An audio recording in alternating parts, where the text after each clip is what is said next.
Yo, yo, yo, this is DPS Podcast. That's Damage Per Second Podcast, episode 273. And we are back on a Thursday night feeling all right. I am one of your hosts, SloMoBackSlap, here with Mr. Gaming Forte, Mr. Ramon Terrell. Ramon, how you been, bro? How you doing? What you been up to over the past week? Yo, man, I've been doing fantastic. Everything is good. Just sent off the first half of this manuscript to my editor. She's working on it, which means I need to get on the good foot to get this second half passed through, finished, so I can send it to her. Other than that, everything is good. Been getting a nice challenge with Saros, and yeah, that's about everything. Interesting that you mentioned that. Which biome are you on at this point? Crap. What is it? Something wastes, I think. It's uh Well, the which number? biomes. Like which like how many biomes have you done at this point? I want to say seven. It's either six or seven. Okay, Yeah, I have like okay, after this one, I think I have like two more to go. okay. Yeah, I hadn't played in like a week, or maybe a little bit more than a week. I did start playing today. I had a little bit, extra time from work, and I played some today. I actually ended up playing for like a good like 3 hours, Oh and yeah. I beat I beat the second boss, Bastion. He was actually pretty easy. Yeah, yeah. And I beat the third boss, which I don't know, like that one didn't quite seem like a boss, but then like after that there was like a whole cutscene, and then I had to go back to the main base and have a whole another cutscene and a conversation, and ended up like in a street somewhere. Like I'm probably saying spoilers, so let me just shut up. But like uh it's like it was interesting because it's like I couldn't just go all the way through. If I didn't die, I would just make it to the end and beat the game like a typical roguelike. They Yeah. kind of forced you to stop and kind of readjust, and then I had to go back through it and finally pick up the grappling hook. So that's about where I'm at now. I don't know how many hours I have in the game, but I'm enjoying it. I'm getting stronger and everything. It's pretty dope, pretty dope. Yeah, I know where you're Um talking about. I think uh I think most or some biomes, it feels like they have it's almost like a mid boss. Like a you know what I mm, mean?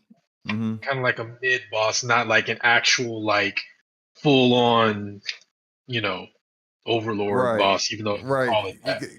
Cause you know how sometimes you'll find this room and it'll be like the actual boss of the biome would be like made out of smoke or something. It'll just kind of appear in front of you. Um Yeah. and and like that, like the the the appearance of that didn't look like the boss that I fought and then was forced into a cutscene. So I kind of figured like, yeah, more than likely, that wasn't the main boss. But I mean, I beat that guy and then ended up, having to start over, and then um needed to actually stop because some family stuff like that came into play. But how are you? I mean, how were you feeling about the game overall compared to say Returnal?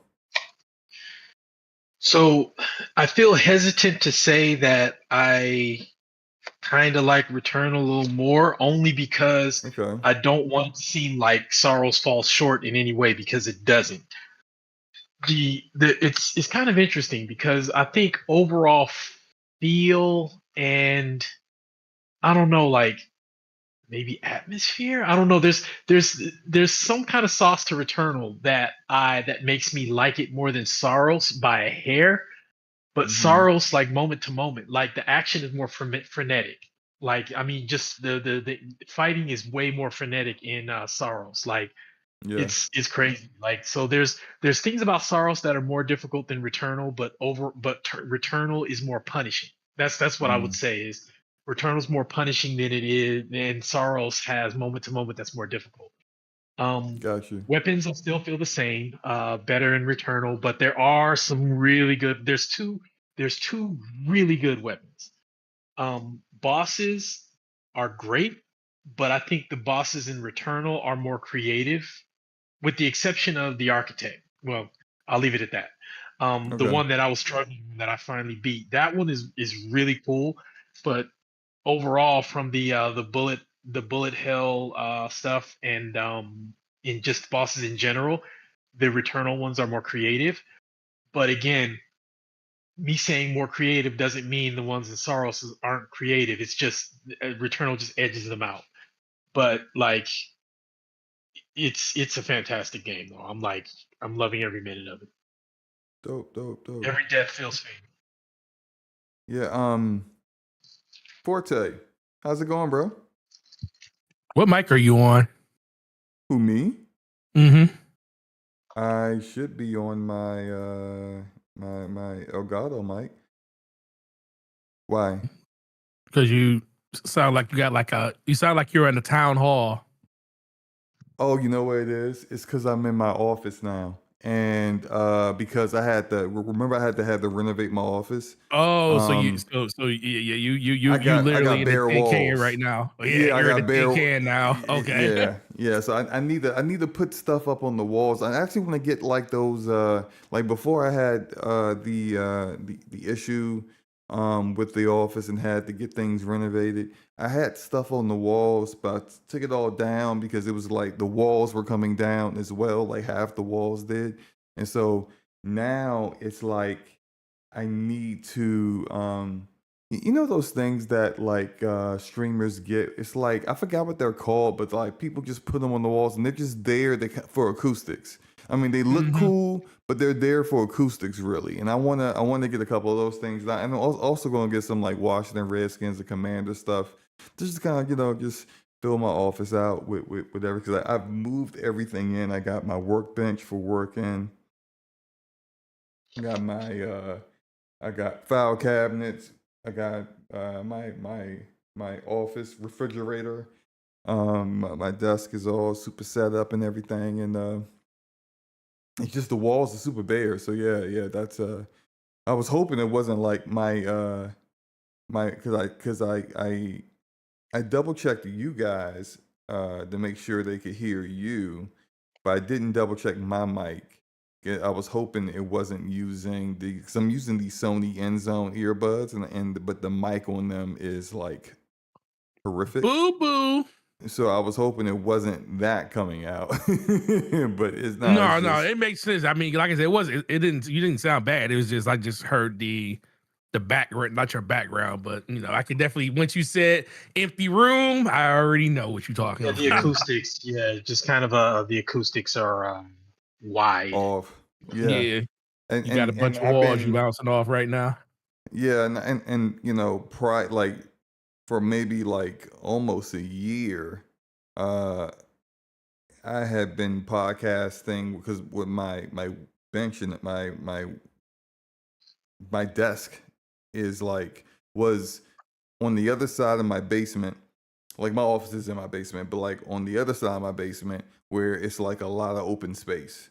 And so yeah, like that wasn't an issue then, but yeah. So I'll get it rectified. I'll look up Oh, some you good, stuff bro? online to take care of it. But what you been up to, Forte? What you been doing, man? I feel like I've been so what has happened to me since Thursday last week? I actually got an off day, which was Tuesday. Couldn't believe it. But I slept that whole entire day. So I didn't do anything. Sometimes you gotta sleep, Oh, man. I take that back. Did not go to the I went to the movies that day. What did I go see? Or maybe I didn't go to the movies that day. I don't know. It's a blur. That day is a blur. I don't even know. I think I literally woke up. It just sat in my house. It did absolutely nothing. I think I played some Battlefield. And I think I played maybe. Oh, and I played what is the game? Starts with a P. Um I don't know what you're talking about, with the man. astronaut. With the astronaut. The guy that looks like he's dressed in an astronaut suit with Dean. I can't think of the name. Starts with a P. This is the worst description of a game I've ever heard. Bro, Pragmata? Pragmata. Oh, Yes. okay. Yes, astronaut. Yes, that's what he looks like. Astronaut. You I just said played for that. Android girl. Well, yeah, Android girl, yeah, all that stuff. But I just the thing that sticks out is the astronaut. But yeah, so that, and then let me tell you how yesterday was for me. It was terrible. So I had to wake up. Well, first of all, one of my associates called off because he had some family stuff, which ended up being some crazy stuff that hopefully everything works out in that situation. But so I take it back. No, I did. I actually worked that day. I was supposed to be off on Tuesday, but I worked. Dang, that lets you know how bad it's been. I actually worked on Tuesday because he was supposed to. I'm usually off Tuesdays and Wednesdays. This Tuesday, he calls me, texts me 6 o'clock in the morning, some family stuff going on. I'm like, all right, cool. I'll go in. And I went into the store, and I went up to the store to just open the store for one of my associates before he got there. So I was there for like 3 hours. Then I came home and went to sleep. So Wednesday, I was supposed to be off, but I had an inventory to go to.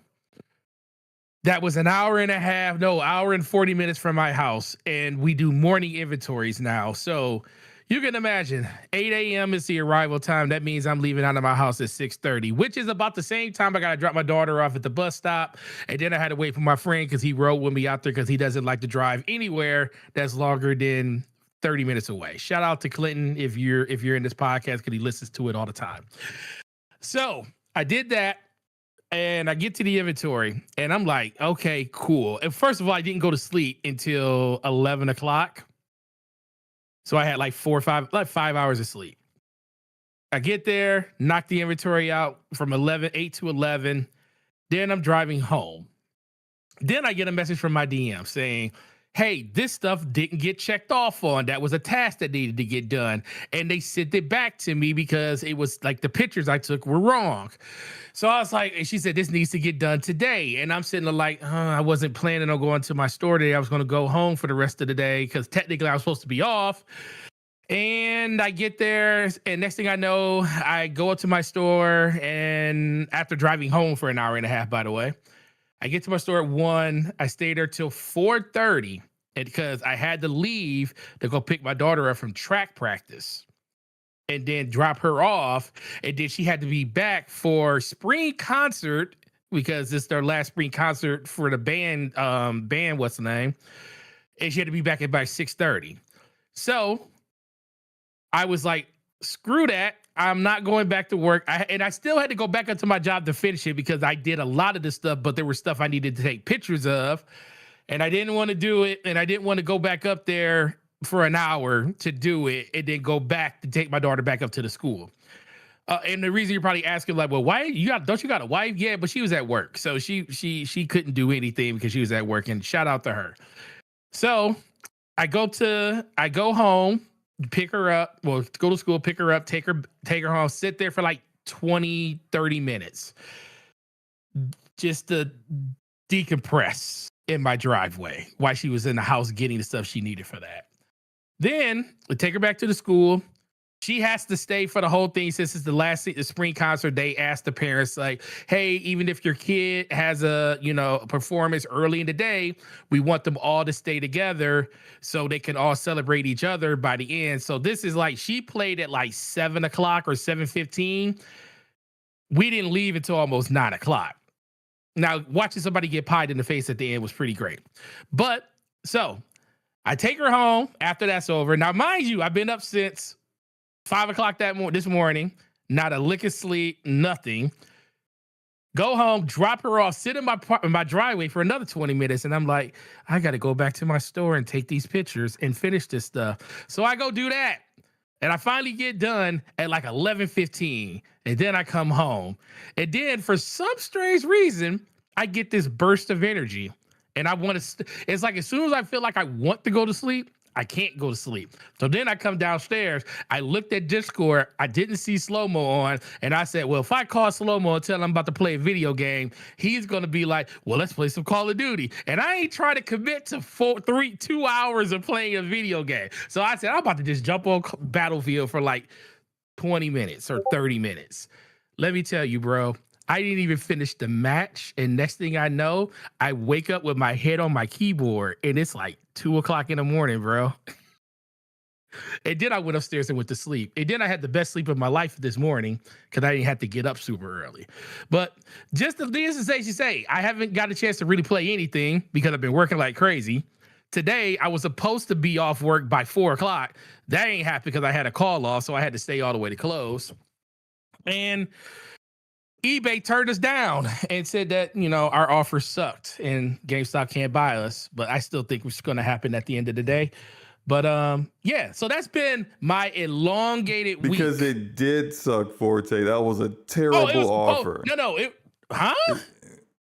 was a terrible offer. Wait, you telling me that you're going to offer? Wait, hold on. So you saying when you offer somebody not just what they're worth, but you're offering them 27% over what they're worth, that's a bad offer. It's a bad offer because you're not good for it. No. What? They're not good for it. So you don't think they can pay it? No. Okay, SloMo. All right. SloMo, once again. And they had to secure a commitment from TD Bank for $21 billion. Yeah, for $20 billion, actually, not 21. Oh, $1 billion off. It's still $20 billion. That's actually more than the cap value of GameStop. SloMo. Yeah. You do realize that, the shout out to the half cash, half stock. Still funny to this day. You do realize that, what are we talking about? 16 million? Well, plus 16 million plus billion. 20. Yeah, 16 billion is what they're short. Plus 20 billion. So it'll be 36 billion in 20 billion in loans from TD Securities. 16 billion is what they're making up just in the stock price. Now, the thing that people don't realize is, and I know you're smart, and I'm not going to act like you're not, because I know you're just, you're bloviating right now. No, I'm not. It's a bad deal. But that's why they said no. But go ahead. Oh, no. They said no. They said no because they instantly already know what's going to happen. This is all called preservation. Because since it's a publicly owned company, and none of the boards of director have pretty much any of their money in eBay.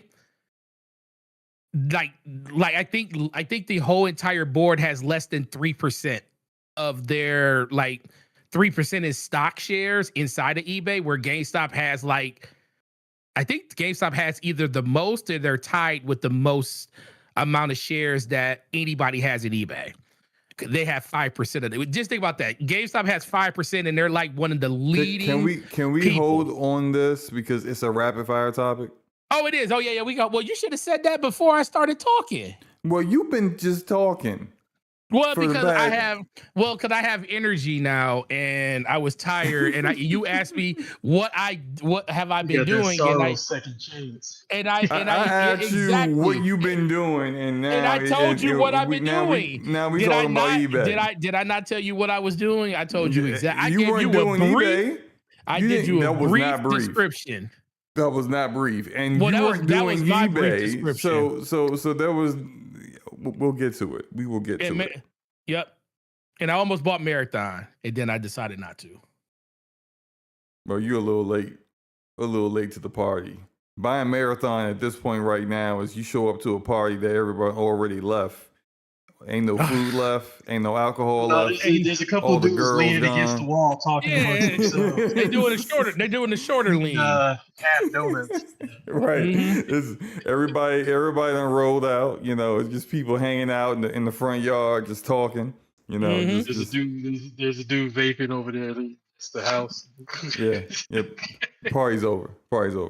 What I've been doing? I've been playing. Like I said, I played some Soros. I mean, I maybe have a total of maybe like 5 hours in the game at this point. Um, I hate the guns. I really, really hate the guns at this point. I know you talked about a crossbow, Ramon. I have yet to see that crossbow. What I've been dealing with, the really like that shotguns crossbow. are awful. I don't know why they even made the shotguns like that in this game. This game, the shotguns I don't like suck.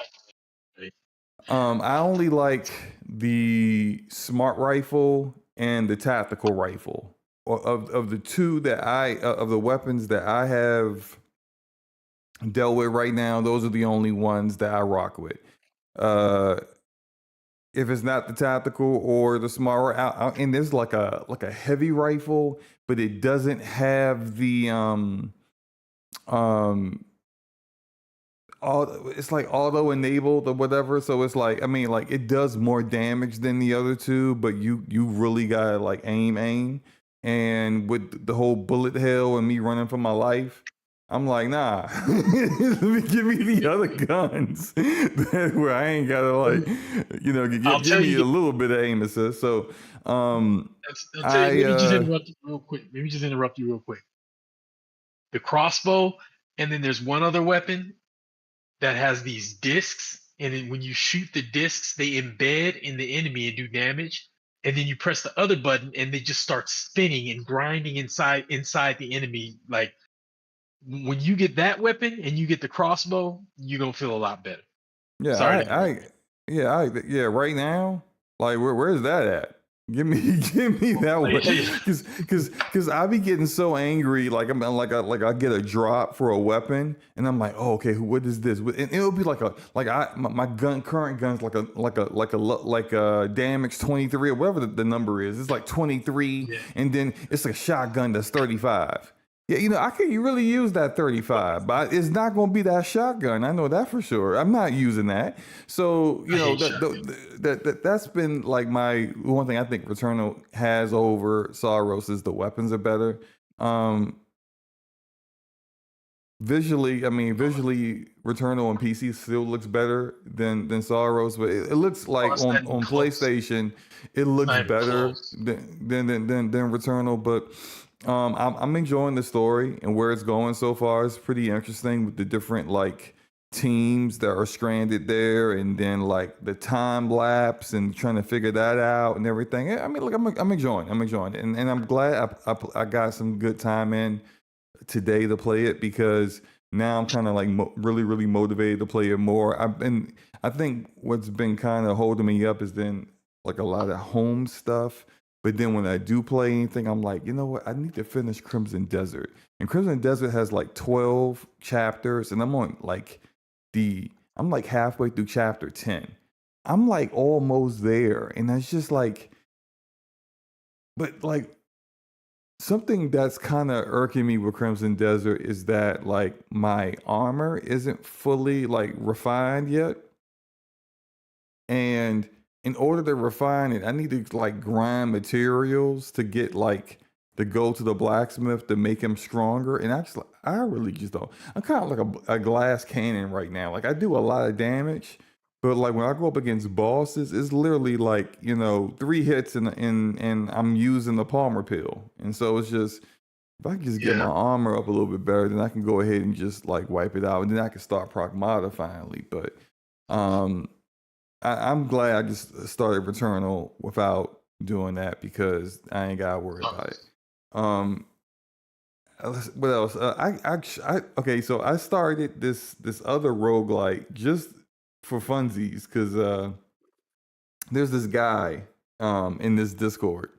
Shout out to what is this guy's name? I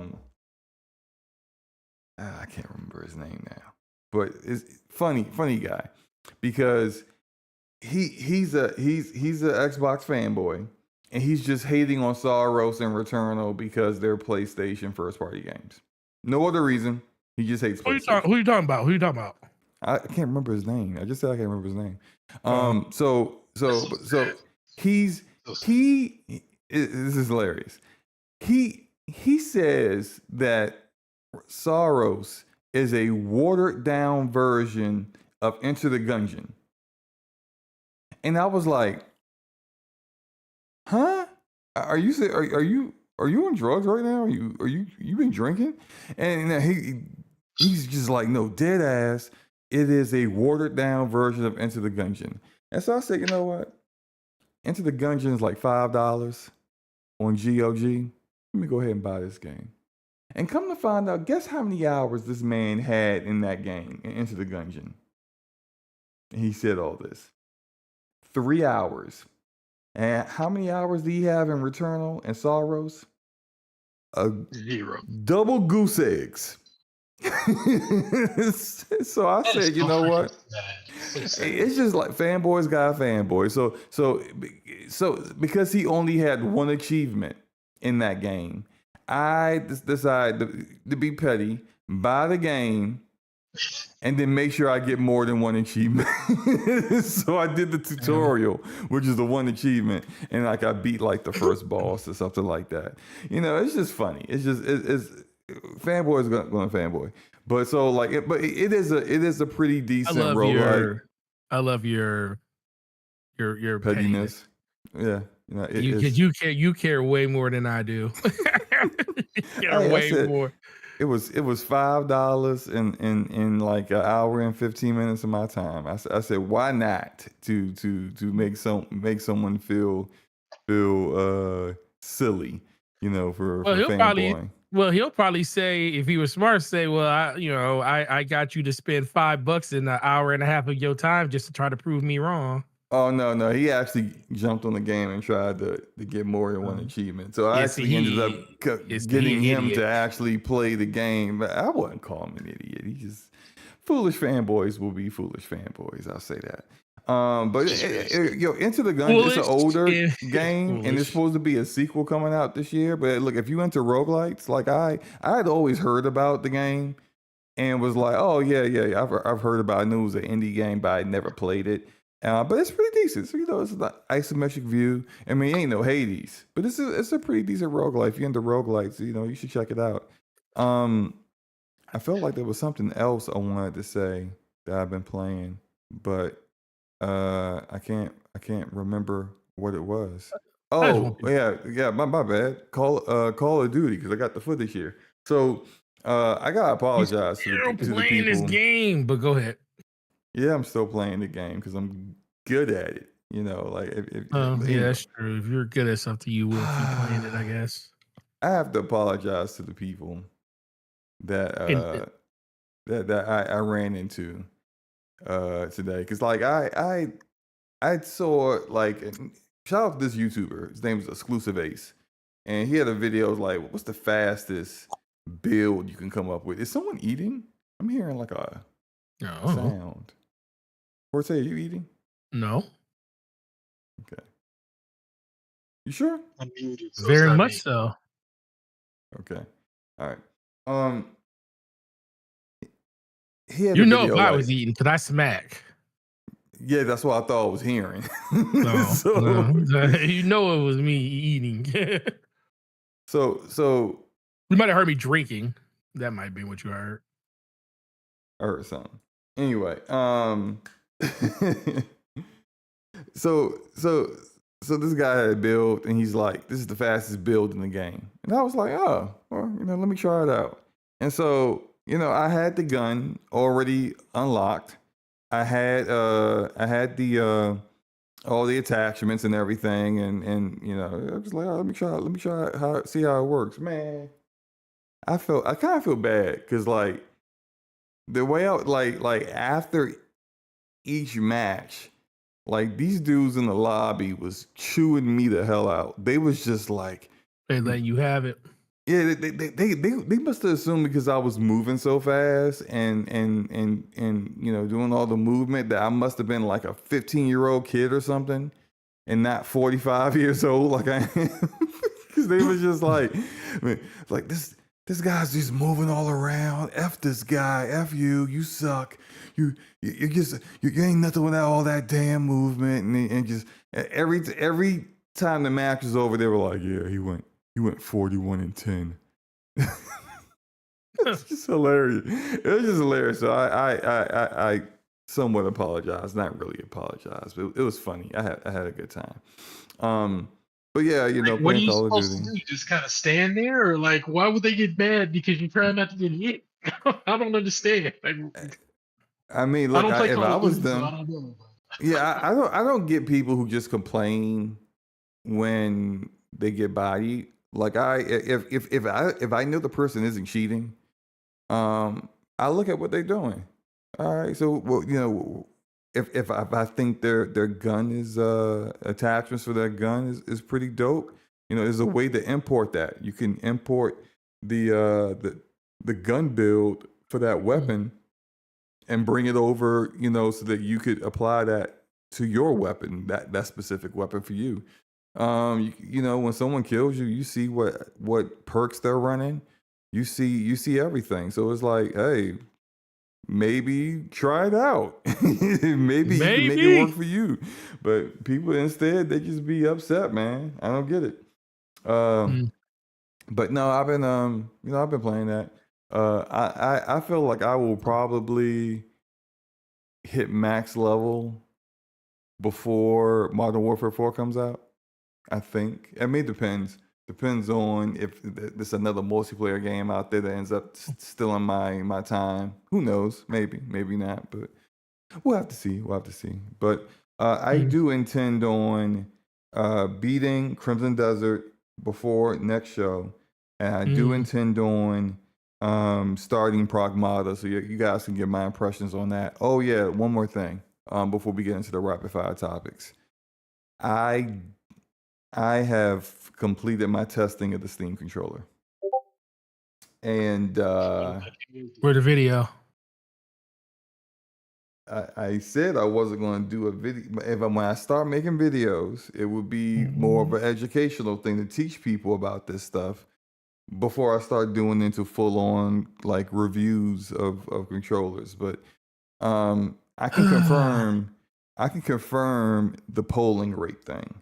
So it's definitely 250 hertz, which is what you get from a DualSense and DualSense Edge on PlayStation.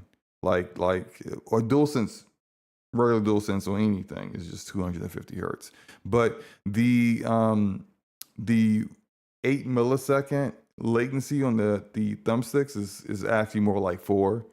I tested it wired and with the wireless through the puck, and it's 4 milliseconds, which is also what you get from a DualSense. So it is faster than like your Xbox controller or Xbox Elite 2.0. And we'll definitely be discussing some of the leaks that came out recently about the next Xbox controllers coming out. But it's I just gotta keep it a buck. It's a lot of Steam fanboys out here jumping out the window for this controller, and it's mid. It's a mid controller. It's super mid, and it's not just the polling rate and latency. Because people be like, "Oh, slow mo, all you care about is the performance." Forget all that. The features are overrated. The features are nice, and Steam input is nice, but PC is not a closed platform. So when people who have been always championing how the freedom of PC, the freedom of versatility, to play your games anywhere, however you want to play them, yet you're jumping out the window over a controller that really only has all these features if you're only playing the game through Steam. Yeah, you look like hypocrites out there. And then to go further with that, all the people that kept coming up with all these like, well, you know, they said if you just have Steam running in the background, a controller was going to work on all you know, on Xbox, you know, PC Game Pass. It'll work on GOG and Epic Game Store. No, it don't. It's recognized as a mouse. It doesn't work that way. It Bro, when doesn't I work that tell way if you add those games as non-Steam games in Steam. It still doesn't work that way. I have tested it out myself. It does not work that way. And so is it cool that like for your Steam games you can remap every button and you can tune it directly to how you want to play it, and it saves that for each individual game you have, that's awesome. But you know what else is awesome? Just having controller profiles like everyone else, and you just switch the profile on the fly and you don't have to worry about it. Like I've never needed that level of like granular like detail for each individual game. And maybe that part is a preference thing. But what's not a preference thing is that this thing only really works well on Steam. There is a program called Scissor, and it is the evolution of another program that was used to give X input to the original Steam controller. Scissor will allow you to use X input with this controller, and it will work pretty decently. This is how I got my testing done, because without it, I wasn't able. Like most of the testing tools out there don't work if you don't have the more popular protocols of like X input, D input, the PlayStation protocol, like that kind of stuff. Like a lot of those tools don't have game input yet, which is the step up from X input, and don't have Steam input yet. But like that's the only way I could get any testing done. It's also the only way that you can really use this as a controller for games outside of Steam. And so I tested it in X input on Fortnite, and I tested it on Call of Duty. And I mean, it was okay, but like definitely not like as good as like some controllers I own that are like $50 controllers. Just they're just better. So, I mean, it's okay. You know, I still like the puck, and I'm pretty sure that the scissor. Oh, here's another thing: the back buttons and trackpads in X input don't work. So even though every other controller out there uses X input and has back buttons, I guess the scissor program hasn't been mature enough yet to make sure back buttons are supported yet too. It's just, you know, it's a kind of like a funny, let me experiment with something kind of controller. I can't really see it being anybody's main driver controller. And the people who say it is for them, these are people who just like, just keep it a buck. You play on mouse and keyboard more than likely. You're a mouse and keyboard player.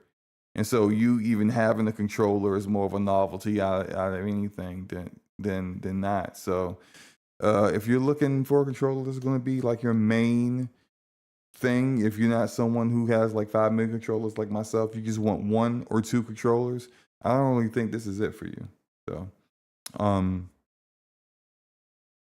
yeah, those are my thoughts on it. You guys ready to go ahead and do this rapid fire topics? Here. Let's go. Oh, really? Oh, really? Developer Daybreak Games, who is making Aliens Fireteam Elite. Forte, you remember that game? Aliens Fireteam Elite, the first one? I think we played it. I do. I think we played it on Xbox back in the day. Well, the sequel is now skipping Xbox Play Anywhere and the Xbox PC app altogether. Dang.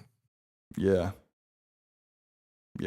And it appears as if the reason why Daybreak is skipping is because the Xbox PC app is just, its install base is just too small to justify them putting the game over there. And if they also didn't want to do, like, because they're not putting the game on the Xbox PC app, it can't do Xbox Play Anywhere. And if someone isn't familiar, Xbox Play Anywhere is essentially a game. You buy the game one time, it's playable for you on an Xbox console as well as your PC through the Xbox PC app. So, Forte, what are your thoughts on that? I'm just disappointed with Alien games, so I could kind of care less about it. I mean, Extinction, Fire Team was actually a pretty cool one. I thought it was cool. I thought the thing was, remember I think what broke it for me is, remember we was going against the big giant queen alien and it kept running in the room. It kept like morphing through the walls and through the floor and stuff. And I was like, this is stupid. but it was still fun. So I mean, yeah, that game launched inside of Game Pass. It was on PC too. So I guess they, for the most part, just didn't like the overall, engagement they got off of it, especially with, I mean, if you just go off of like what people say Game Pass has, anywhere from 25 to like 28, 30 million people, they must didn't like the engagement they had around that game. I also just think that, a lot of people are kind of soured, especially when that game came out, around the Alien franchise in general, because it just really hasn't lived up to like the prestige that people wanted to lead up to. Hopefully with the second one, it definitely moves in the right direction, because even with the movies and stuff, and the reception of the TV show Alien Earth, which I think was incredible. Oh, that was great. I love Alien Earth was awesome, bro. It reminded me of what Alien is supposed to be. So I think it's in a better place now, and people will probably have a better reception to this game. Like you said, the game wasn't a bad game, the last one. I just think it came out at a time where people just really wasn't looking for like anything alien related. And I think it was just a double whammy that it just didn't probably see the engagement that they wanted to see inside the Game Pass to kind of move on from it. And then on top of that, let's be for real, why put a game on a service like Game Pass when Xbox themselves feel like they got to put their games in other places to like, compete in that genre and stuff? So, I think even with the changes that they're making as a company with,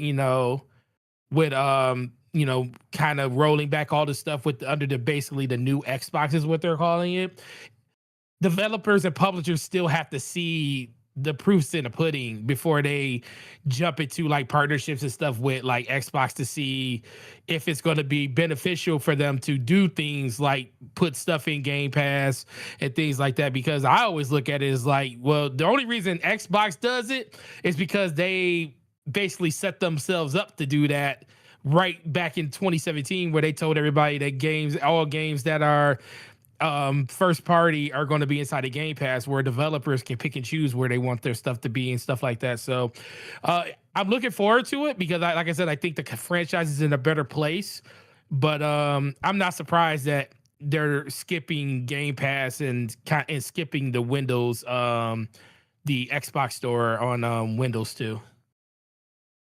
Yeah, I'm not. I mean, I don't know, I if this ends up becoming a trend or anything like that. But I'm also not surprised as well. And I mean, I don't know if I'm interested in the sequel. Maybe I'll get it. If I do, I was probably going to end up buying it on Steam anyway. So it probably just would have been like, as long as it's got like cross play, we could play with whoever, if you're interested Right. in playing it.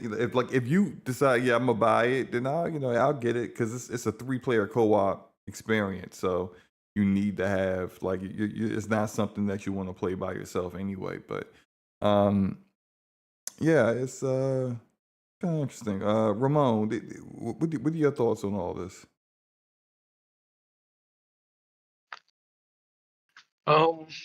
I mean, I want to say it's unfortunate, but the fact of the matter is, Xbox has paid very little attention to that app.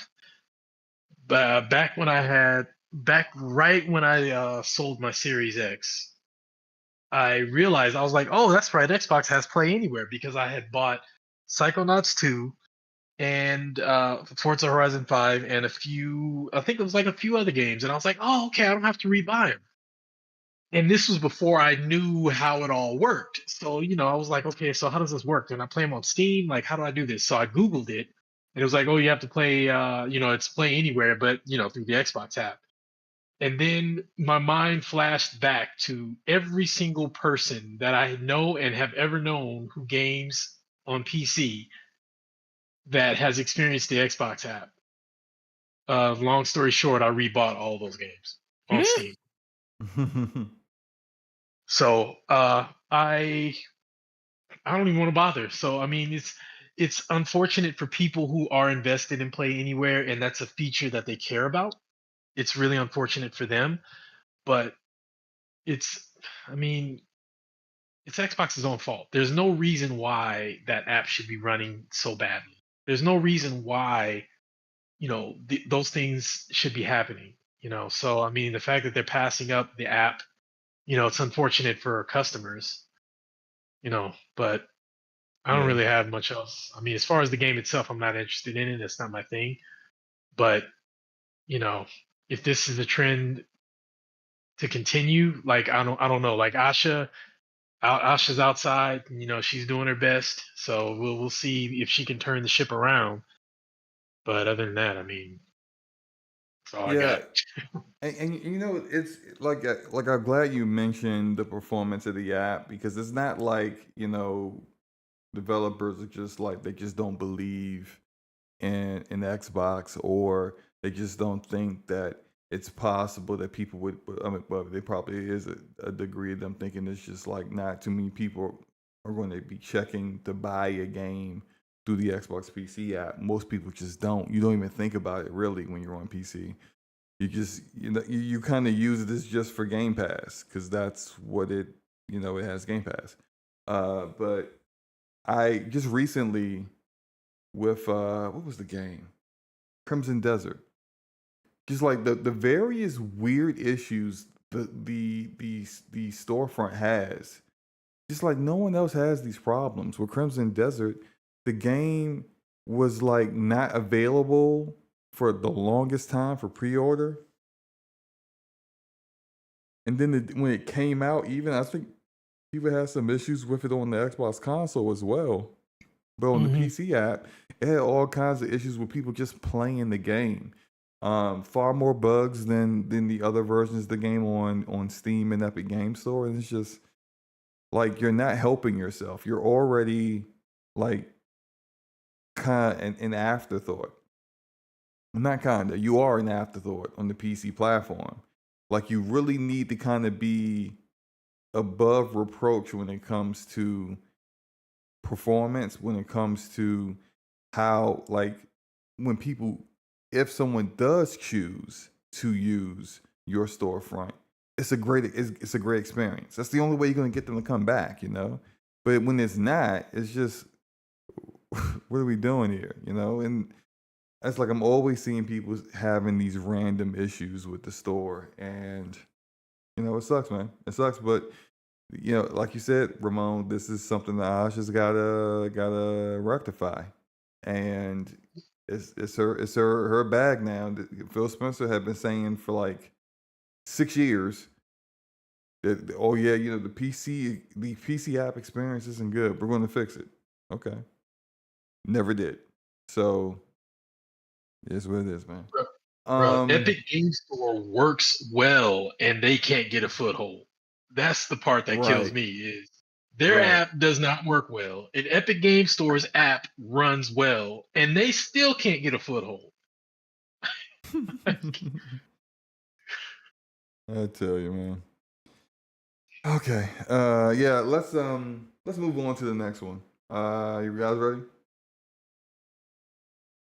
Let's go. Oh, really? Oh, really? Now, Forte, you can continue what you were saying about eBay, and eBay, and GameStop. So let me do the whole lead up to it. eBay has officially declined GameStop's bid to buy them. They said, and I quote, this is what they said. This is not SloMo saying this. This is what they said. We have concluded that your proposal is neither credible nor attractive.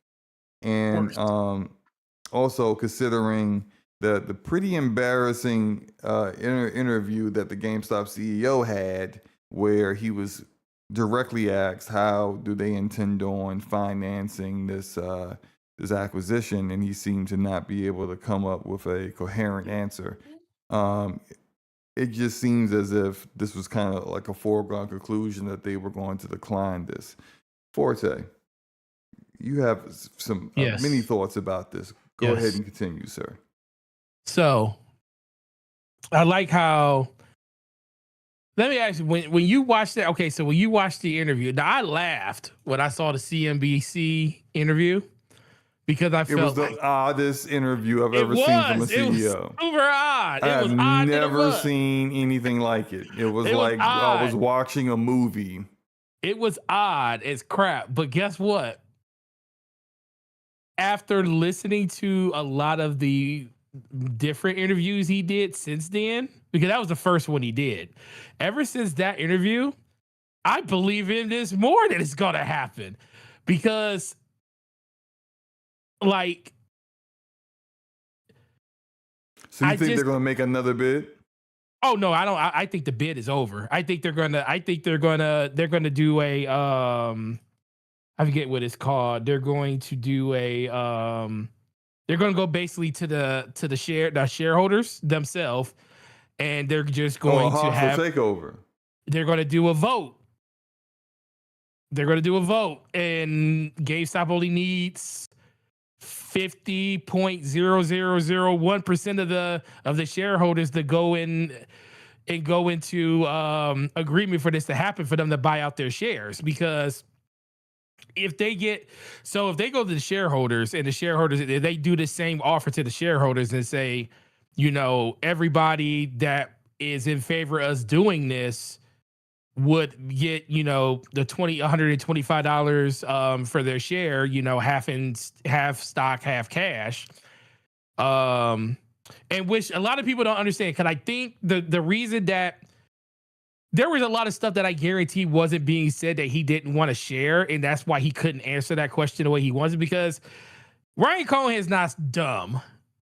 The man went head to head with Amazon with Chewy, selling 30-pound bags of dog food when Amazon was like the clear leader in that, and literally took them to school when it came to that, and ended up selling that company for, I forget exactly how much he sold Chewy for at the end of the day.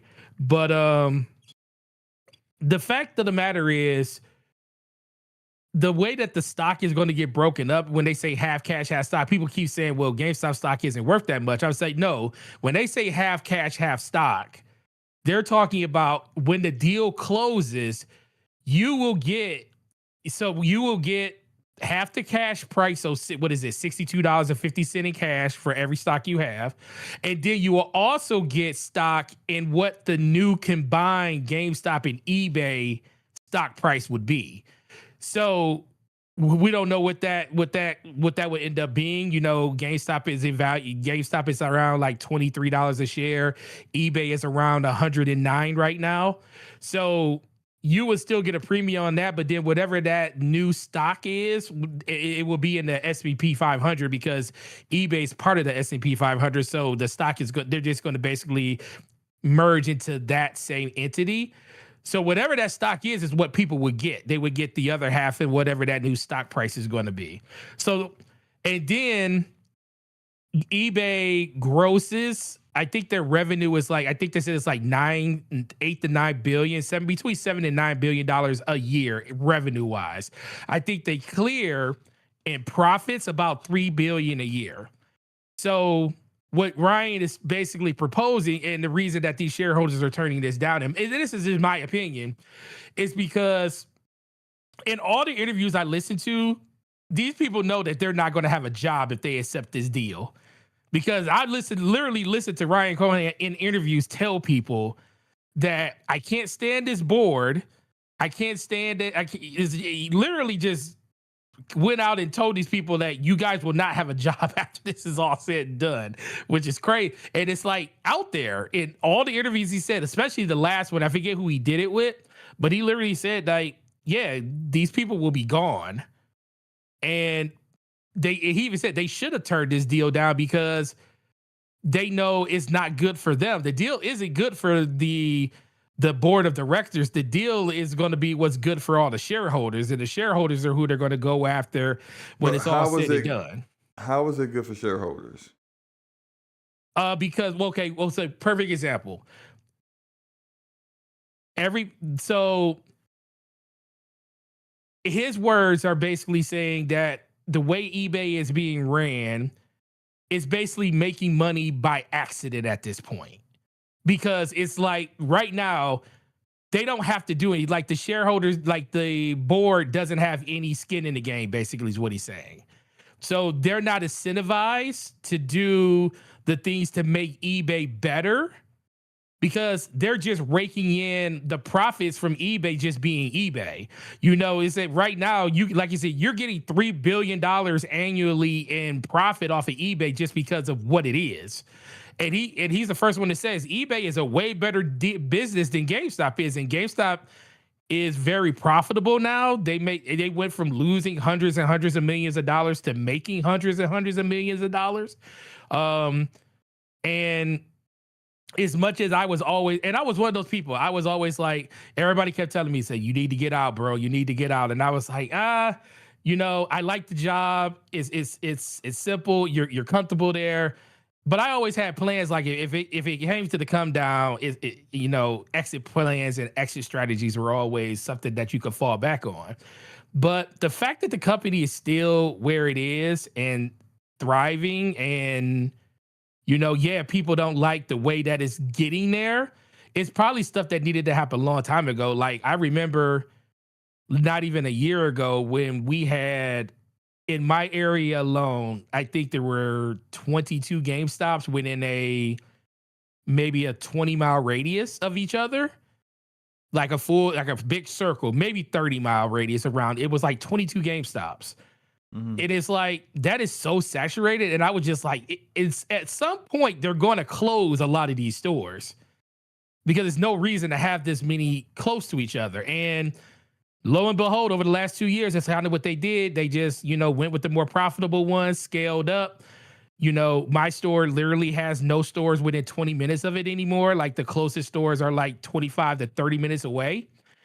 And that's in the area where we used to have 22 within close proximity. Now I only have like maybe 6 within a 30-minute drive of my store now. So you're saying that GameStop is a better ran business than eBay, and so if what the shareholders should be looking at is how GameStop is now ran, and then potentially with new management in place, that level of improvement can occur with eBay. Could occur with eBay, and like I said, that's the pitch that he's pitching right now. You know, he's pitching that, you know, he would have his money on the line because let's be for real.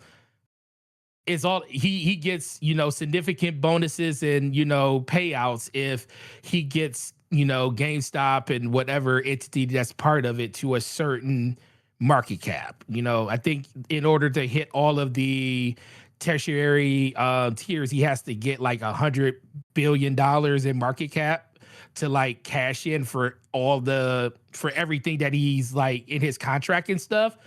So there's an incentive on his end to do it, because right now the man doesn't even, I mean, dude, first of all, the dude's a billionaire. The fact that people celebrate that he doesn't take a salary at GameStop. He doesn't, you know, do anything. He doesn't get paid. He doesn't get bonuses or anything. He basically just does it as a shareholder. The fact that he has stock and shares, you know, he's still taken care of very, very well. He just doesn't get paid off of, you know, running the GameStop business. He's basically making moves. So yes, it's a benefit to him if he gets a hold of eBay, because that would get him like halfway to his ultimate goal. And then, like I told you guys last week, a lot of the things that they can do around being able to authenticate through stores, being able to, you know, move into more of a streaming culture, like how Whatnot is, and you can be able to like buy, sell, 24, you know, live auctions and stuff, which is a thing that's not even really a thing on eBay. All these other companies, you know, you can go to stream and, you know, sell digital goods and everything like that. So there's a lot of different things. Like I said, I don't know all of it. I just feel more confident in the situation than I did a week ago, because listening to him, I don't think he's going to back down from this. I just think that this it's going to be something unless the shareholders tell him no and they vote in a direction that isn't going to be, feasible to what they want to do. I think then that's just where it's going to be. But what I really think is going to happen, because I don't think GameStop's going to purchase eBay. At least I don't think that's going to be the short term answer. I think the short term answer is he's going to find himself on the board of eBay somehow. I think GameStop's going to have a seat at the table with eBay, and he's going to be on the board of directors the same way he ended up on the board of directors on GameStop, because he purchased so much stock. He had, he was able to find his way onto the board of, the board of trust for GameStop, and ultimately ended up becoming the CEO after they went through a couple of CEOs that just didn't do the job correctly. Then he just took it over. I think that's going to be the more favorable outcome, that if I had to put money on it, I think that will happen first. And then what will happen is, over the course of, just being on that board, he'll just accumulate more and more stock under eBay to the point where they are the biggest, driver of ideas that's going to go through there, because you can inflict change without even owning a company. You can inflict change by just being on that board. And if you got a lot of influence and a lot of shares, you can kind of make a lot of things happen. So I think that's kind of that's a short play. And I think the long-term play is, after, they accumulate enough, then they could just take it over at that point. But I used to think that this is like pie in the sky, but, and I still don't know how it's all going to work, but I do kind of look at it like, this is actually something that makes sense, because it as a gamer, as a person that bought on eBay, as a person that sold on eBay, it makes too much sense, the kind of partnership that they could have with GameStop and eBay together. Now, this wouldn't even be a question if eBay was trying to buy GameStop, because everybody would see the benefit of it. It's like, it's just the opposite that's happening. If eBay was to come out and say they wanted to purchase GameStop, everybody would look at this and say, that is an awesome move, because eBay doesn't have physical presence in stores. This gives them 1,600 plus stores that they can be able to authenticate through. You'll be able to ship stuff from. They would be able to take stuff and trade in person and upload listings and everything. And instead of you just buying a box off of GameStop's website and not knowing what the contents of the system looks like, you can see pictures of exactly what you're going to buy on eBay, and then it would just instantly get shipped from whatever, cost center that is available for them to ship it from. If it was eBay doing it, nobody would have a problem with this. It's just the fact that it's GameStop doing it, and it's little brother trying to eat big brother, and everybody's saying, how are they going to make this happen? And I'm like, yeah, I don't know how they're going to make it happen. But after listening to a lot of the conversations and a lot of the interviews, and just not just going with just what everybody else is saying, I'm starting to believe that he is really going to try to make this happen. And at the end, but the short-term goal is probably just to get on that board of directors so he can inflict change that way too. Cool. Ramon, what are your thoughts about eBay and GameStop?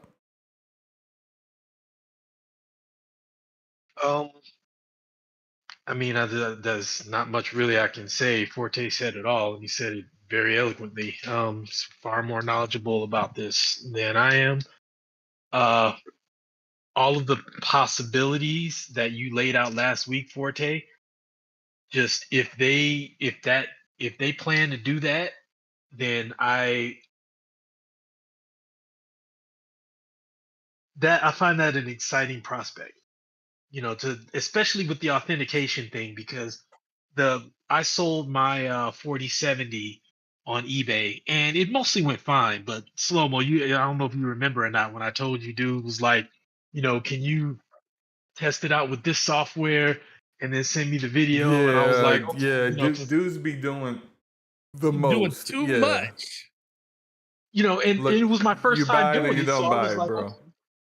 And see, yeah, exactly. And so like that was my first time doing it. So I was like, okay, yeah, I'll do that. That's reasonable because I'm trying to sell them something, you know.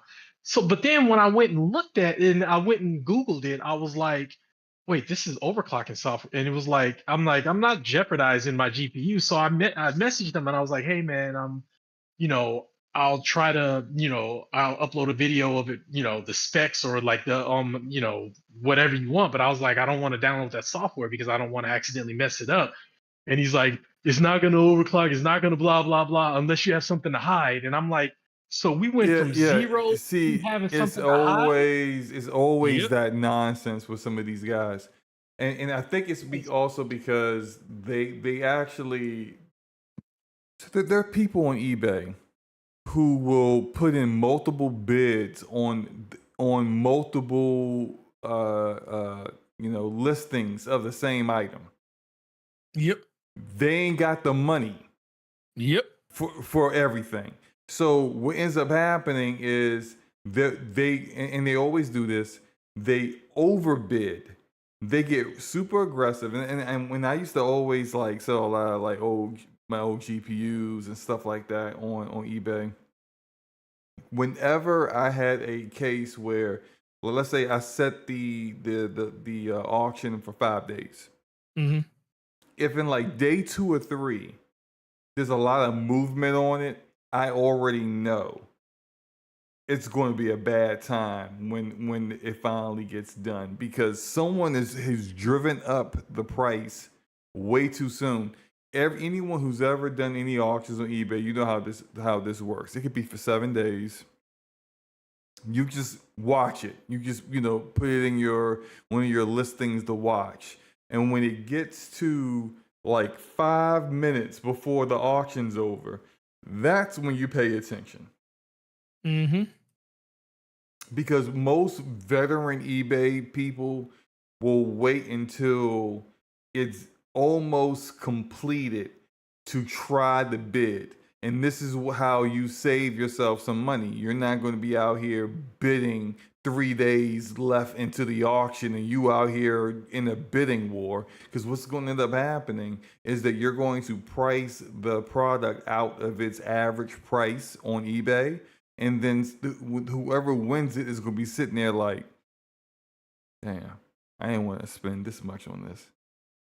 Right. Meanwhile, they got bids out on other listings of the same item that aren't going through that foolishness, and they actually want to use it. So the thing is that it makes them look bad on eBay and it hurts their reputation if they win a bid but then choose not to actually pay up on the product because you're wasting people's time. And so they try to get out of it by trying to do what this dude tried to do to Ramon. Oh, well, I think he got something to hide. Therefore, I'm backing up. There's something wrong with it. They try to make Ramon's reputation look bad. But the real issue here is you want to bid on an item that you didn't want to spend that money for it. Mm-hmm. Well, in this one, I got. Oh, I'm sorry. Go ahead. No, you good. Go ahead. I was gonna say I got lucky on this one because, like, just as a buyer, I never really cared much for the auctioning. So what I did was I just listed it as buy it now. I didn't even put it up for auction. So this dude, like, I don't know what his problem was, but yeah, when he came at me like that, I responded. I was just like, so I was like, I don't know why not wanting to take a chance on damaging my GPU means I have something to hide. But I was like, don't worry, you won't have to worry about whether or not I have something to hide. And I blocked him. And then that was the end of it. Keep it I up. would have blocked them too. Yeah, like I just don't have time for this junior high school nonsense. So I blocked him, and the next person that came along, it was fine. They bought it, and everything went pretty much well, and then that was it. But yeah, like just to bring it back around, if they go with what Forte, what you were talking about last week, where you can take it into a store, authenticate it, so that way there's a reputable dealer, physical presence dealer behind it, no issues. You know what I mean? Like Yeah. it's perfect. So hopefully, if they do end up doing that, But then even hopefully that's then, fine. in your situation, you'll still have some dickhead that will like you go into a GameStop, they're not gonna overclock your GPU on the spot and check it with like what they're gonna do is what like kind of like what they normally do is they make sure it ain't like Well, the, I the, Yeah, think that's the what the authentication thing is it's mostly because because like I remember when I sold my my 2080 Super. I went above and beyond because I wanted to get as much money for it as possible. So I actually went out of the way to like put when I did the post of all the pictures and stuff, I added like videos and screenshots of all of the different like some of the biggest games that year and Mhm. showing what the what the stats and stuff that were being showed, just what the GPU, what CPU it was running on, showing just the benchmark screens of certain things. And then for like, I believe, I forget what game it was. I think it was Tomb Raider. I actually had the actual video up showing it running with the frame rate and everything running, how hot the card was running and everything. So I actually went above and beyond. And you kind of got to do that. Now, for a person to like ask you to do all that stuff, you know, The, especially when it comes the to thing in Forte overclocking is it. that it's always something because I can see the way these losers on eBay act sometimes. You Yeah. post a video and some dude could be like, yeah, well, you know what, that video could have been from a different GPU. Oh yeah. But I also and that is definitely a thing. But I think with the authentication side, it's mostly just gonna be like say you'll probably like SloMo said, you'll still deal with the butthole that wants you to do all these jump through all these hoops to make sure that it's what they need and what they want. But the thing that GameStop or they could do from authentication side is instead of that person, you shipping it out to them and them getting it and saying it was damaged or it wasn't the right item.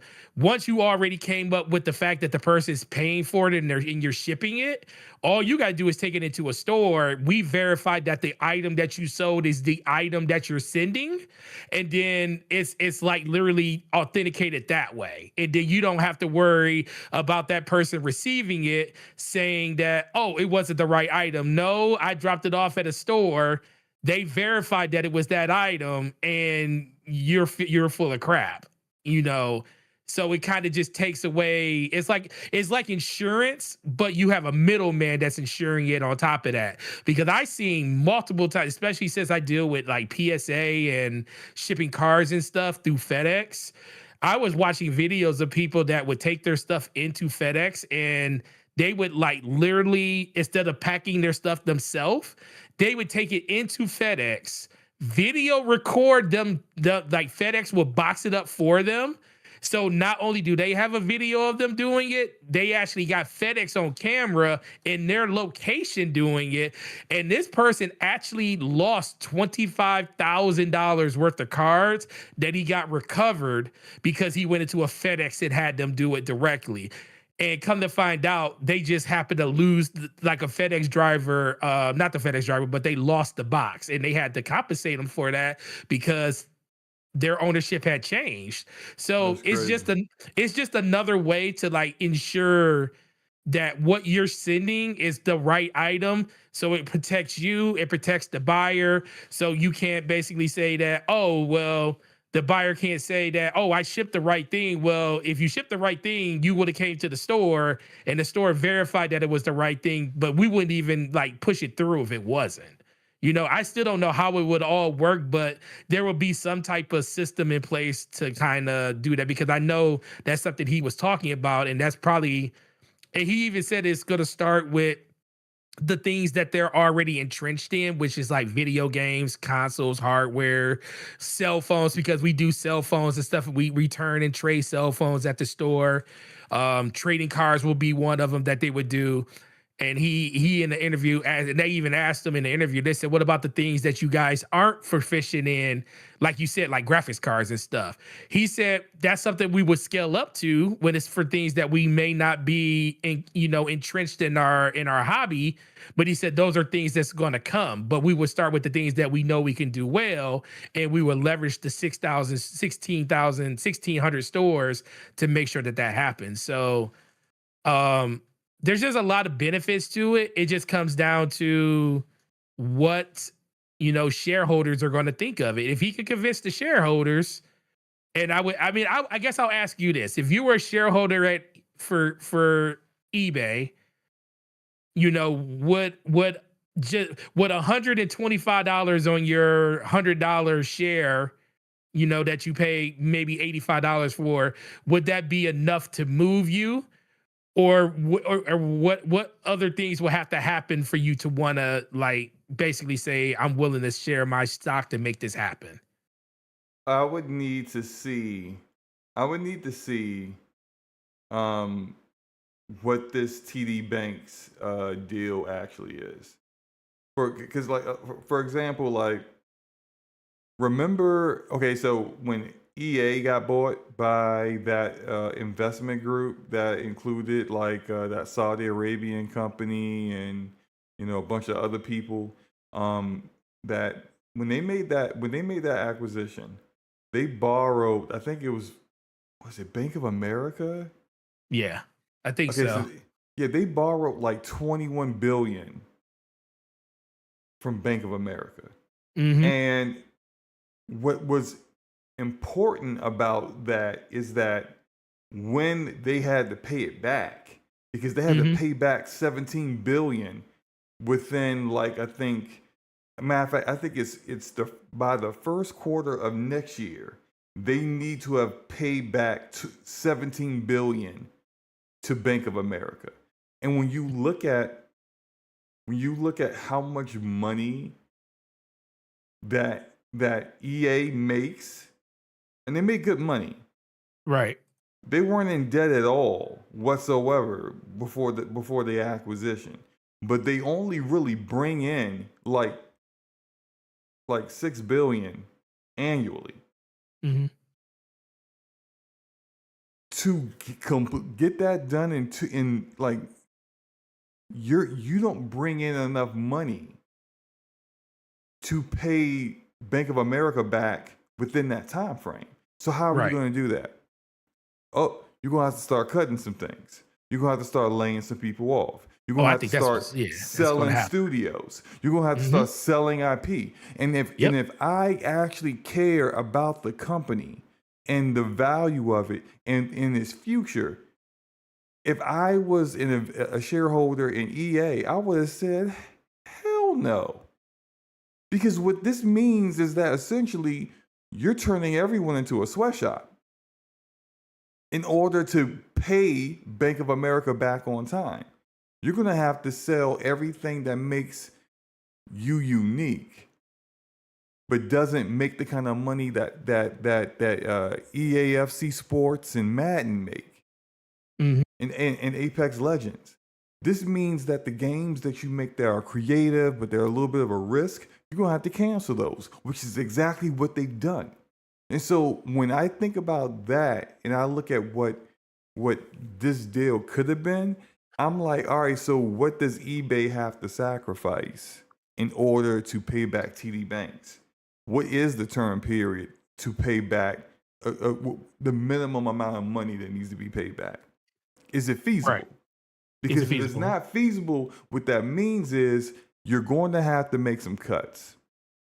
You're going to have to make some changes. And are those changes going to be, more than likely, they're not changes that are going to be better for the experience up, right away, or even for the employees. So I could definitely tell you what the employees is. Some of the employees, that's the whole thing with the board. I knew there is no way the board was going to accept this due to the fact that this basically is the only way the board would accept this is if they wanted to get out of eBay, because they instantly knew the moment we accept this, we basically won't be here anymore. But the biggest thing is, like I said, in profit, they clear about $2 to $3 billion in profit a year. So you're looking, so we don't even have to really look at the 16 billion that is the difference between the companies, because that will basically resolve itself with the two companies merging together and the share basically going up or down in value and stuff like that. So that's going to happen on the back end of what the company is worth once both are combined together. The thing, like you said, the TD security is the thing you're worried about, because that's $20 billion that you have to pay back. Now, annually, $2 to $3 billion is made a year off of eBay. Now, but ask this: when's the last time you seen a commercial or advertisement for GameStop?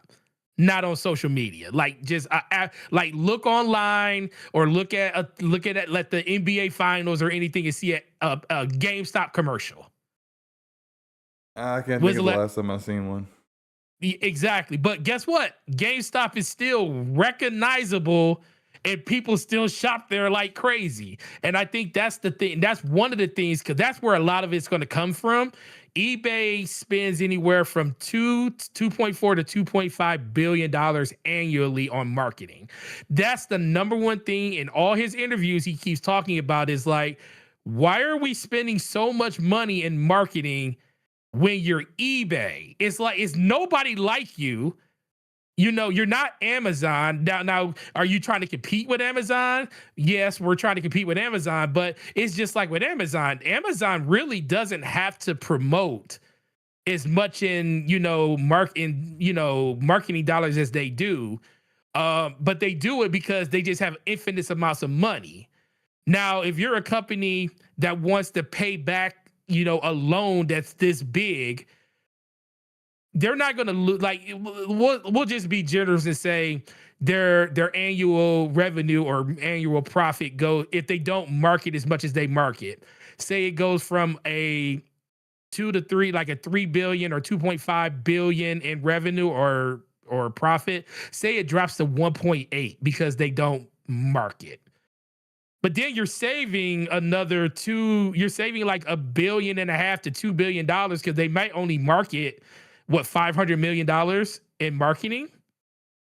Because I can see, because they'll just cut marketing completely, because they'll probably do like a test run to let's see how strong the brand really is for a year. Let's see how much marketing we really have to do as a company before it hurts our bottom line. I can literally see that being a test for a whole year to see what it looks like. And I guarantee you'd be surprised that they really probably won't lose that much revenue, because people know what eBay is. Like, most people, when you go, like, if you want to sell something in your house, you're going to be like, oh, I can sell this on eBay.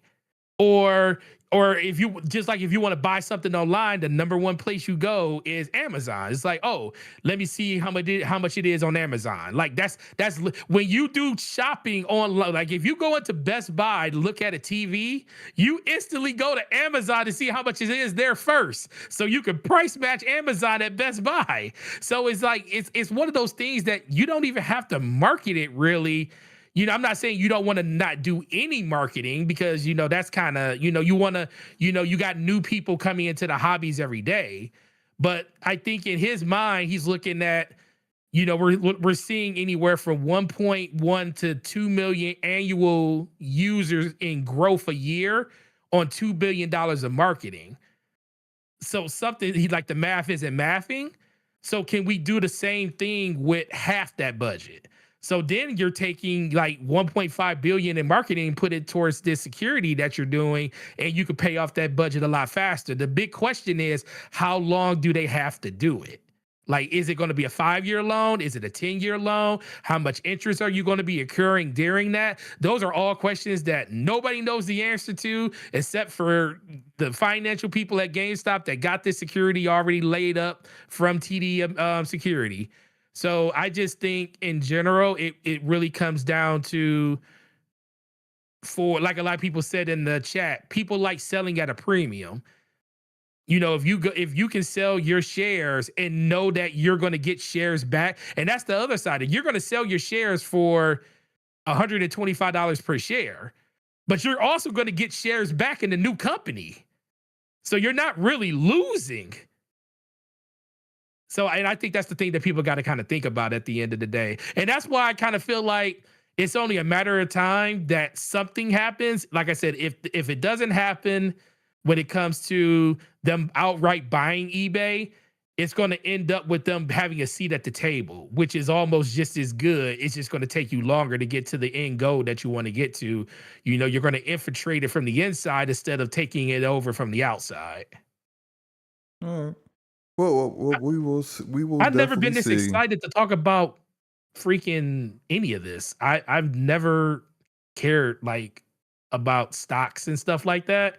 But this is actually pretty cool. And it's not because I work there. It's just I just think it's a really cool move that if they did it, I can see a lot of benefits from it. We will definitely have to see. Let's get on. Let's go on to the next topic. This one is with Sega. So we may have heard some years back about Sega talking about they were working on something, this super innovative project called Super Game. Yes. And how Xbox was partnering, had a strategic partnership with them, and they were going to do the cloud support for this. And you know, there were a ton of people jumping out the window like, oh, this is the beginning. Xbox is going to buy Sega, and yada yada yada, and you know, really looking far beyond what was actually there. Well, unfortunately, Sega has officially canceled their Super Game project. When asked why the game was canceled, Sega said, in light of intensifying market competition, the emergence of competing titles based on similar concepts, and our business conditions. So it appears as if Super Game wasn't all that innovative as they appear to be, because if you're saying the emergence of competing titles based on similar concepts, you have some games out here that actually were doing what you intended on doing and maybe did it better. You know, maybe something like, I don't know, Crimson Desert with this massive open world, and you've seen how quickly Pearl Abyss is able to take community feedback and make changes and improve the game. It's like, you know, nearly night and day from what the game was when it launched to now, and it's only been like what, a month and a half, 2 months. And Sega's looking at that like, man, we ain't trying to do all that. Right. You know, I'm that's an example. Maybe it's not Crimson Desert. It could be something else. It could be, you know, it could be some of the changes that we're seeing going on in Fortnite. That said, Ramon, what are your thoughts about Sega canceling Super Game? I mean, aside from the fact that I really kind of wanted to see what a super game was, what Yeah, I that did looked too. like. Yeah. You know, I was curious about that, but you know what? I can't think of it being anything other than a smart move. I mean, if you know Right. if you know it's not panning out, I mean, you had an idea, you got to work on it, and you're like, man, this isn't going to pan out, and you know how much of a black hole live service games, assuming that's what they were talking about, live service games can be. Mm-hmm. Like it's best to cut your losses before you get hurt too badly. And Mhm. you know, your Crimson Desert example, if let's just say hypothetically they did look at Crimson Desert and they're like, whoa, it reminds me, even though it's you know, I'm sorry to bring up a sore spot, everybody, but even though the context is a little bit different, it reminds me of Naughty Dog, you know, talking to Bungie, and they're like, you got to do this, this, and this to maintain this, and they're like, whoa, yeah, maybe we'll just go back to doing what we do. You know, it's maybe they. I hate that example because I think Bungie was Oh, you know, I yeah. 1000% wrong. I feel No, like if I they agree. I feel like if they would have just released Factions 2, they would have found that it actually would have been successful. I think Bungie, they kind of Did him a disservice. charlatans out here when it comes to like their supposed live service expertise. I'm like, you out here saying, you know, you're not gonna make money off of this, and I'm like, in your claim to fame in live service, it got you in the red every month. What are you talking about? Like that? It's just, to me, it's just Sony should not. But one, they should not acquire Bungie. And definitely not at the price they acquired him at. And they should have put them in the position to be, like being like senior consultants on something that they not exactly the best at to begin with. What else was about? I was about to say something else about that. Yeah, I mean, look, Helldivers 2 is the most successful live service game that PlayStation has. And clearly you can tell by, even though the marketing was fantastically done, like using the whole Star Troopers kind of theme going on, but like they didn't put in the kind of marketing dollars in that they put in Concord. Concord got way more budget, way more marketing than Helldivers 2 did. And which one got unlaunched in 2 weeks and which one is thriving? They don't know what they're doing. They don't understand what it takes to have a successful live service game. And Bungie don't either. So like, sorry for the tangent. I just hate that they did that, because and I'm not even one person that was like big on factions or anything like that. I hate that for the people who were hyped for it, and all they wanted was an updated version of that for The Last of Us Part 2, but instead it turned into this whole, well, hey, let's make it bigger, let's make it better, let's do all this. Like, ain't nobody asked for none of that.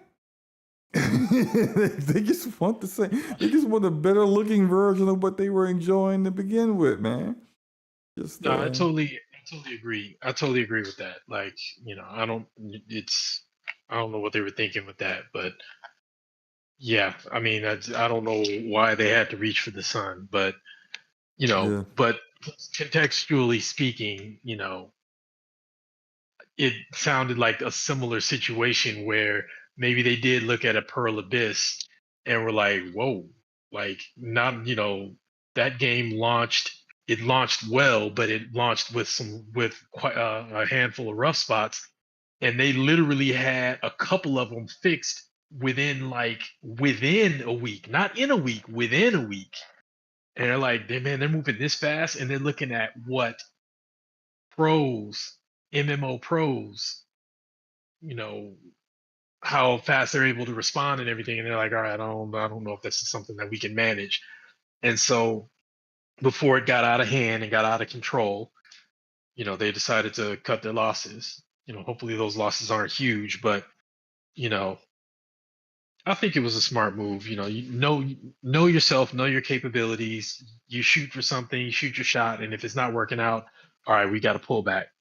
So Yeah. hopefully we still get our get the resurgence of games like Jet Set Radio, Golden Axe.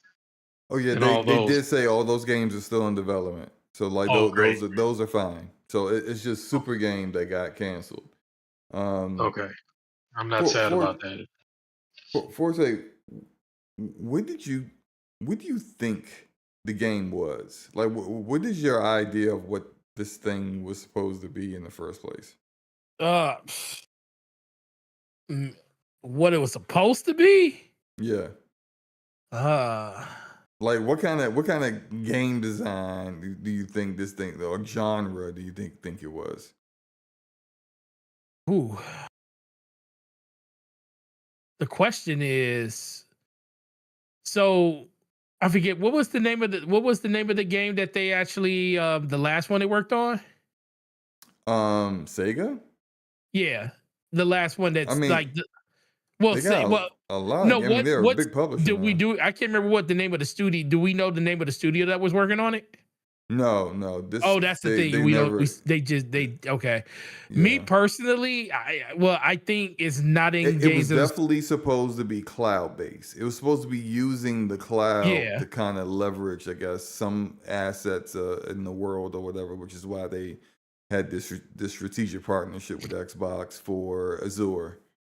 Yeah, I think it was part of this whole pullback on services, because I think in general a lot of these corporations and developers and publishers are kind of shying away from that, just seeing like kind of the downfall in that. So I wouldn't be surprised if this was a game that was kind of in that realm of like a service game that probably had a little bit of its tentacles into some multiplayer. I mean, some single player with a little bit of multiplayer added to it, but it was like an ongoing game. And seeing the fact that a lot of even like the titans of that industry starting to kind of show cracks in the armor, it's, you know, if your game is in development or is like still on the drafting board and you starting to see stuff like this, you would kind of probably not say have pause, but you would really start rethinking the direction of what you could kind of do, or what you should do. Because if you make a game like that, you're kind of committing to the long term, and then on top of that, how much money it's going to cost to even get a game in the development cycle up like that running. You're putting a lot of upfront capital with a lot of manpower and time being invested. I can see it being something like that, because if it was just like a straight single player game or some like, spin-off multiplayer game, with, a traditional type game, I think we probably would have still seen it, because I think a Yeah. lot of people are kind of looking for that. It just smells like something that was an ongoing thing that they started seeing cracks across other, not just in their house, but in other people's houses, like Epic with their mass layoffs, and, Bungie, one of the pioneers of that genre, and what's happening there. You don't really see people talking about, Fortnite as much as they used to, and Apex Legends, some of those bigger games. I mean, even Borderlands 4, the GOAT that started it all, you don't really hear people even talking, and that's a single player game with co-op aspirations and stuff, but you don't really hear people still talking about a game like that that just came out just under a year ago. So it's like more people want to get, it seems like gamers want to get back to like a traditional kind of style of playing, and see innovations and stuff in that way, which is very refreshing. But it's something that a lot of publishers have to like take note of right now, because if you're working on one of those type of games, you might want to rethink what that game's going to look like in 3 to 4 years when the market completely turns, like a lot of people think it's doing right now. Yeah, I don't know what like game mechanics or game design they were working on. Clearly they thought it was innovative, and clearly there's something on the market right now that's similar enough that has already beat them to the punch. I think the main reason why Sega canceled it is because, as we've all kind of seen with Ubisoft multiple times, and I call it missing the wave. Yep. Like if you ever like heard or maybe done surfing before, and if like you're sitting on your board and you're out there in the water, and you see a nice wave going by, well you're already too late to get on that wave. Where other people are already on it. You're too late. You can't catch that wave with them. You gotta wait for the next one to come up, the next one Hmm. that you see coming up, and clearly Sega was already at the point where someone else has taken that and ran with it. And the reason why that is, I use that analogy, is because Ubisoft used to always be like, they see something that's hot and then they try to emulate it. But it's like, why would someone pick your game instead of the actual game that is hot that you're trying to emulate? You're Facts. not really doing anything so different from that game to make them want to leave. Yeah, that game is popular and that game has players, but that game has those players. Hmm. Something that is kind of becoming more well known now is that with people who are big into live service games, they don't look at it as, I'm just playing a game and then I'm going to get tired of this and I'm going to leave it after a while. They look at it as an investment, because they end up, even if if like a free to play game, you may have played it for free, but then you went and bought this skin, then you went and got this battle pass, then Hmm. you went and put money in to do this limited time event. the amount of money that you end up spending over time is so significant that people are like, man, I'm not just going to give up on all that and basically Right. feel like I have wasted my money if I stop playing this game to go play something that does almost the exact same thing. It's just not how that works. And so I think Sega looked at this. Whatever game is out on the market right now that was so similar to their game, they're like, it's out there, and our game's not going to be ready for 2 or 3 years. By the time we come out, we have missed the wave. And so at this point, we should just go ahead and just cut our losses. We've already, spent X amount of dollars on it. It's probably going to be super expensive too. If you really think about Sega don't really be financing like these like AAA $200 million kind of projects. Like Sonic is their most well-known IP. Sonic games ain't dumb expensive to make. They got the Like a Dragon series. Those games are cheap to make. They got the Atlas with the Persona games. Those games aren't like they be rehashing the heck out of Persona. They be like we've been on Persona 5 for almost a decade now. They ain't made like a genre, a AA version of every genre for Persona 5 since it's come out, and gave you a full price, basically remastered version of the game already. They do this all the time. But with Persona 5 Royal, they did the same thing with Persona 4 with Golden. It's just they typically don't spend the kind of money that you'll see like PlayStation spend on Spider-Man, or you'll see Xbox spend on Halo. They're more along the lines of what Nintendo spends on their games, but Nintendo can almost bank on making sure those games are super profitable. And Right. and when you're making something that's supposed to be super innovative that no one's ever seen before, and then that turns out someone else has actually had the similar idea, and it's not an IP that you can bank on definitely selling just off of his IP and brand power alone, yeah, you're gonna go ahead and cancel that thing. Like why waste your money? So Right. look, I like Sega. I like they come up with good games. I just hopefully whatever they end up reallocating those resources to works out. Well, I'll just I say agree. that if this game had to die so Stranger Than Heaven can live, I'm okay with it. I know you're okay with it. I'm with you. Let's talk about AMD for a moment, and Forza. I definitely would, because you and I were saying this when they first released that AMD 9070 and 9070 XT. AMD has finally announced that FSR 4.1 will be coming to their previous GPU generations. Why didn't they do this at launch? I mean, this is what kills me about them, is that they have like the ability to always sabotage themselves. Even Nvidia wasn't saying the entire DLSS version is locked into the 5000 series. No, they said just multi-frame generation.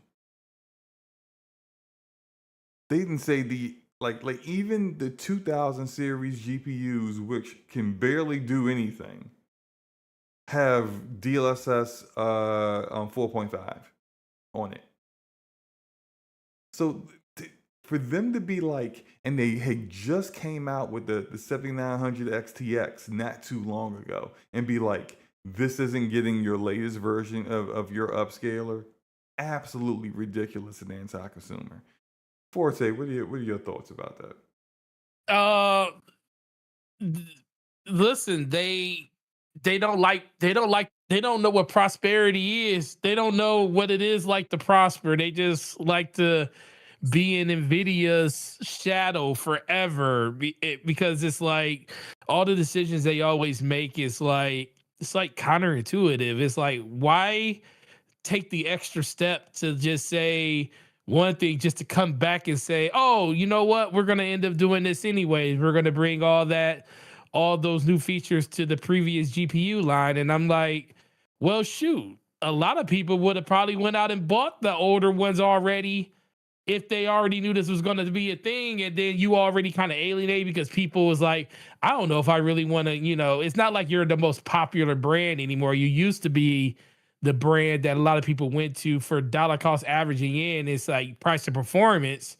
And now with the price of everything being so high, and I don't think people really think about it this way, but now that everything's high in price, it's like price is almost not even a part of the conversation anymore. It's just what got the better features, what synergizes more with the parts that I have in my PC, what's going to give me more bang for the buck. And normally that's price. But with everything being so high in price, you already expected to spend it. If you're going out to upgrade your PC, you're already expected to spend a grip. You're going to spend a lot of money. Now it just comes down to how those components are going to talk to each other. And, not having this be a situation that you could have knew about months ago that they were going to do this. Like they could have announced this literally months ago. And people that were on the cuffs of like upgrading their PCs and stuff back then or making decisions to do it now, a lot of those people already either did it or they're making the decisions to do it now, but they already got what their plans are in place and where they're going to go with everything. So it's just another reason or another thing that kind of holds us from getting the competition we really want from to NVIDIA. But it just seems at this point, it doesn't seem like AMD's ever going to get back in that saddle, because I do truly believe that the console market has spoiled AMD.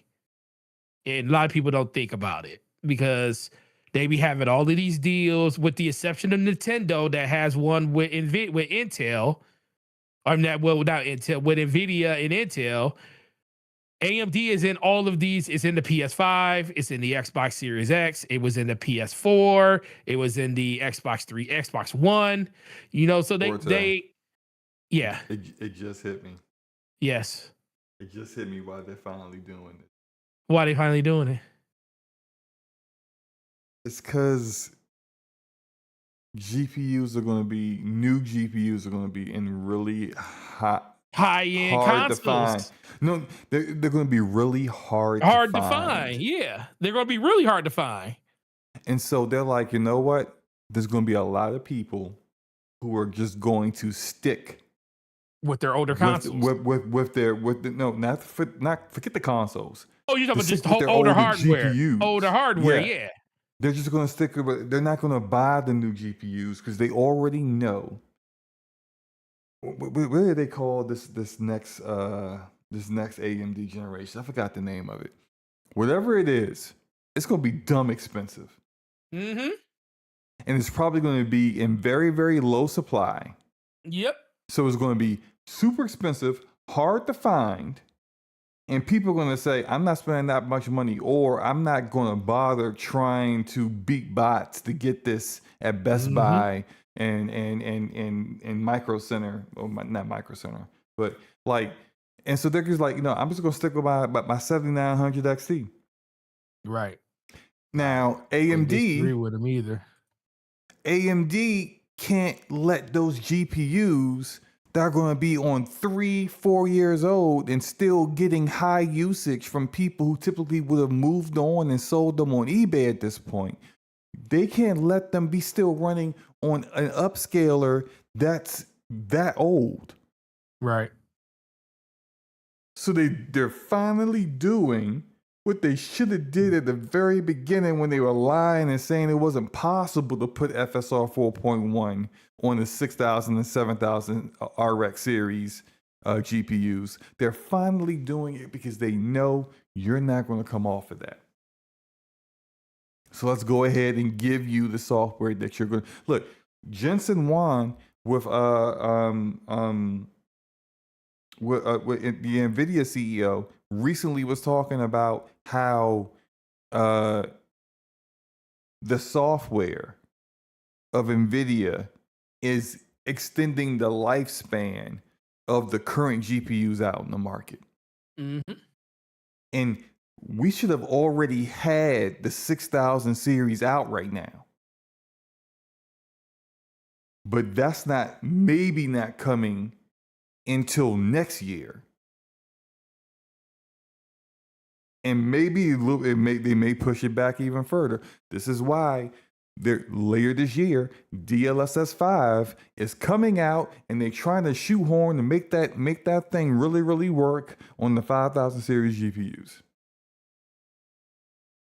Because with AI and them dedicating RAM to AI data centers, getting the RAM to put in these GPUs is going to make the prices of these new GPUs ridiculous.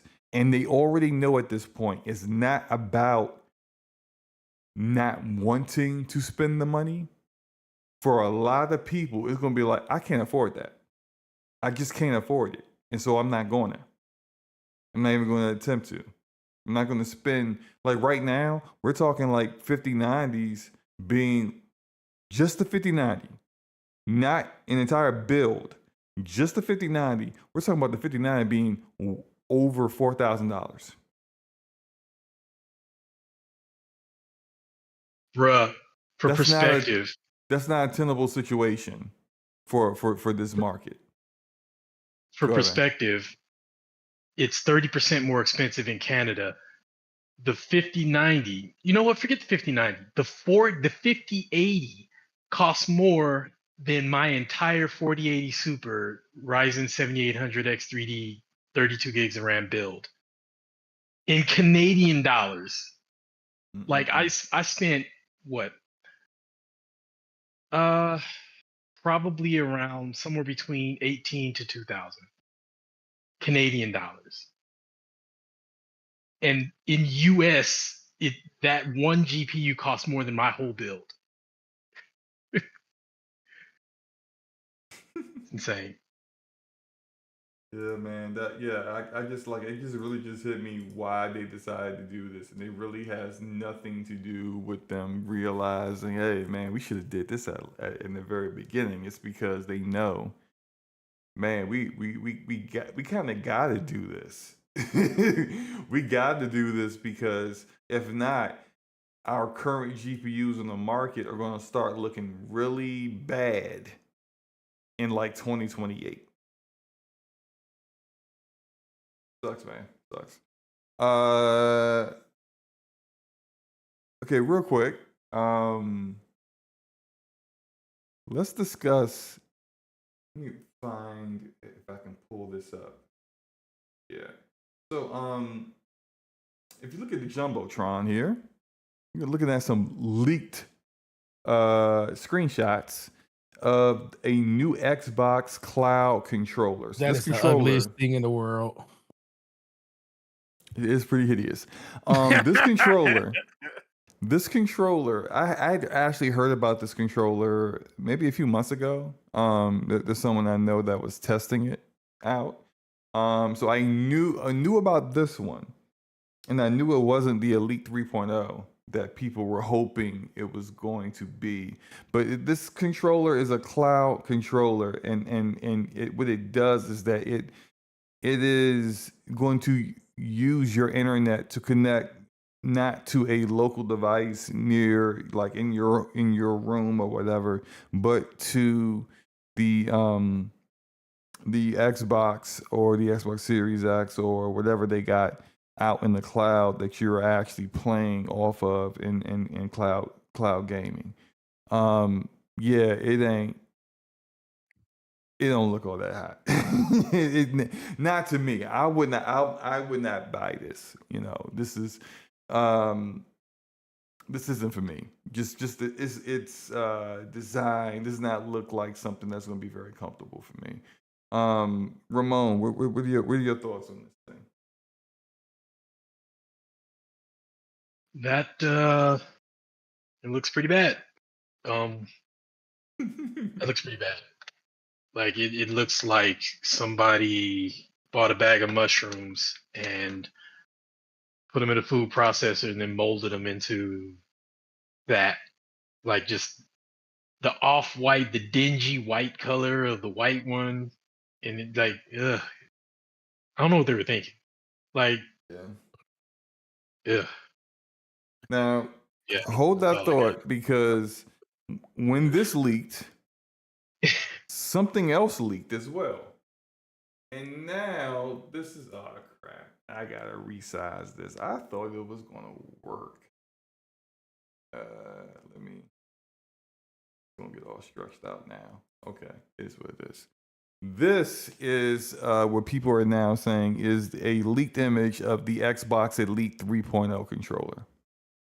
This controller will feature 2 scroll wheels at the bottom, a removable battery. So, like, you know, in the Elite 2.0, it's got a rechargeable battery that, you know, unless you want to disassemble the controller, you can't take out.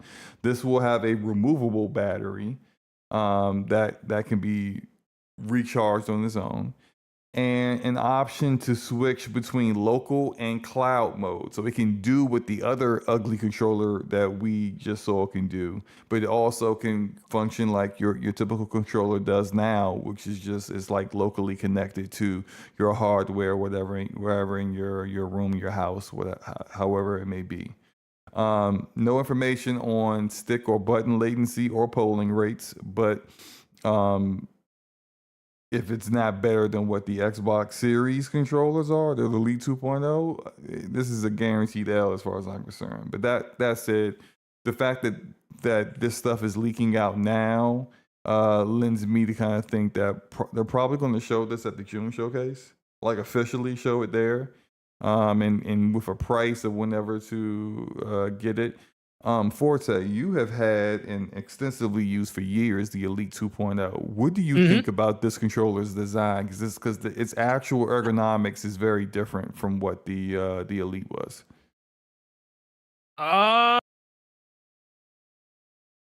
It.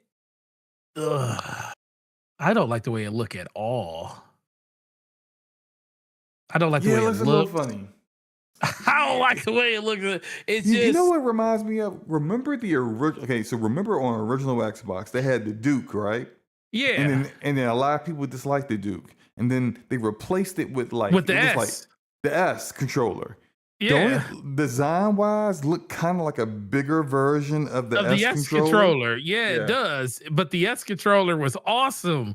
But think about like this too. People love the S controller because it wasn't as big as the Duke. Yeah. So it's like, would you? This the thing. Would you buy if they was to come out with an S controller today, like they did the Duke? Like the Duke they came out with, you know, had the little LCD screen on it that lit up, showed the original Xbox startup menu and everything. People bought that for nostalgic reasons. Nobody really played with that controller. So I would ask you this. If they gave you an S version of that controller and would you play with it, SloMo? No. I wouldn't either. Wouldn't either. I mean, and I'm looking at it, and I don't think they need to change the ergonomics. They didn't. They should have just kept the same ergonomics in the 2.0. The issus with the 2.0 wasn't ergonomics. No, it was everything else. It was literally everything else. Yeah, it's like the thumbsticks, the triggers, the battles. Honestly, the paddles were fine. I like the paddles a lot. The paddles is probably the one thing about the Elite 2 that I really, really like the most. And like I said, I'm not even going to crap on that controller because I still like my Elite. As much as I love my Game Sir, my AK, I love it. I still love the Elite controller, but I can't deny that for half the price, pretty much, this control, the 8K is a way more superior controller. Now, granted, it should be because it is a controller that came out 7 years later. The Elite 2, I believe, came out in like 2017, like 2017, right? 2016, something like that. So It's a decade old controller. It's an old controller. Yeah, it's super Okay, but old. what I find fascinating, Forte, is it came out a decade later, but it's like what, half the price? Yes. So This how is it? controller, How did the game, sir, come out a decade later? Is 10 times better, but is also half the price. It's crazy. because you don't have to pay for licensing. License. And that's it. Because I look at some But it's controllers like if you Xbox's own controller. what Yeah, yeah. It's not a licensing thing. It's just they no. know I'm that saying the people will licensing spend the for money. well, no. I do Yeah. think it's the licensing for wireless, because you can do a wired, the Cyclone you can play on there, wired, plugged up, and that's a $80 controller. You could play, Well, no, no, but if no, you no, no, no. what? Wired controllers are cheaper than $80. No. I'm The just saying the G7 price Pro that's wireless, like the Wu Chang version and yes the Zenless Zone is Zero version. 129. Well, no. The Zenless Zone Zero version is 129 because they give you all these extra accessories. The Wu Okay. Chang version is like $90, $100, still cheaper than the Elite 2.0 Core. Actually, both of them, the Zenless Zone version is cheaper than the Core 2, and it's a way better controller. Yes, the license to do wireless on Xbox console makes it more expensive, but it's not that much more expensive, and they're still bodying the Elite Well, controller. I also think you're paying. It's just like Nike paying for the first party. That's what that's part of it. Just like because you got to think about, is the Edge controller worth $200 for No, it's not. PlayStation? No, It's it's not. not. But that's where they price everything at, and their license, they do the same thing Xbox does, but Mhm. they actually go harder on it.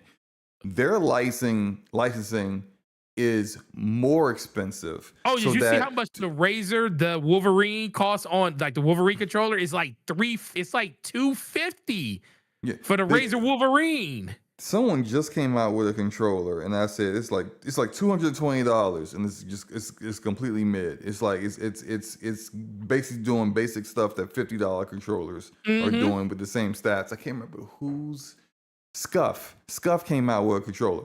Now this controller, $220. It won't wake your PlayStation up. That's crazy.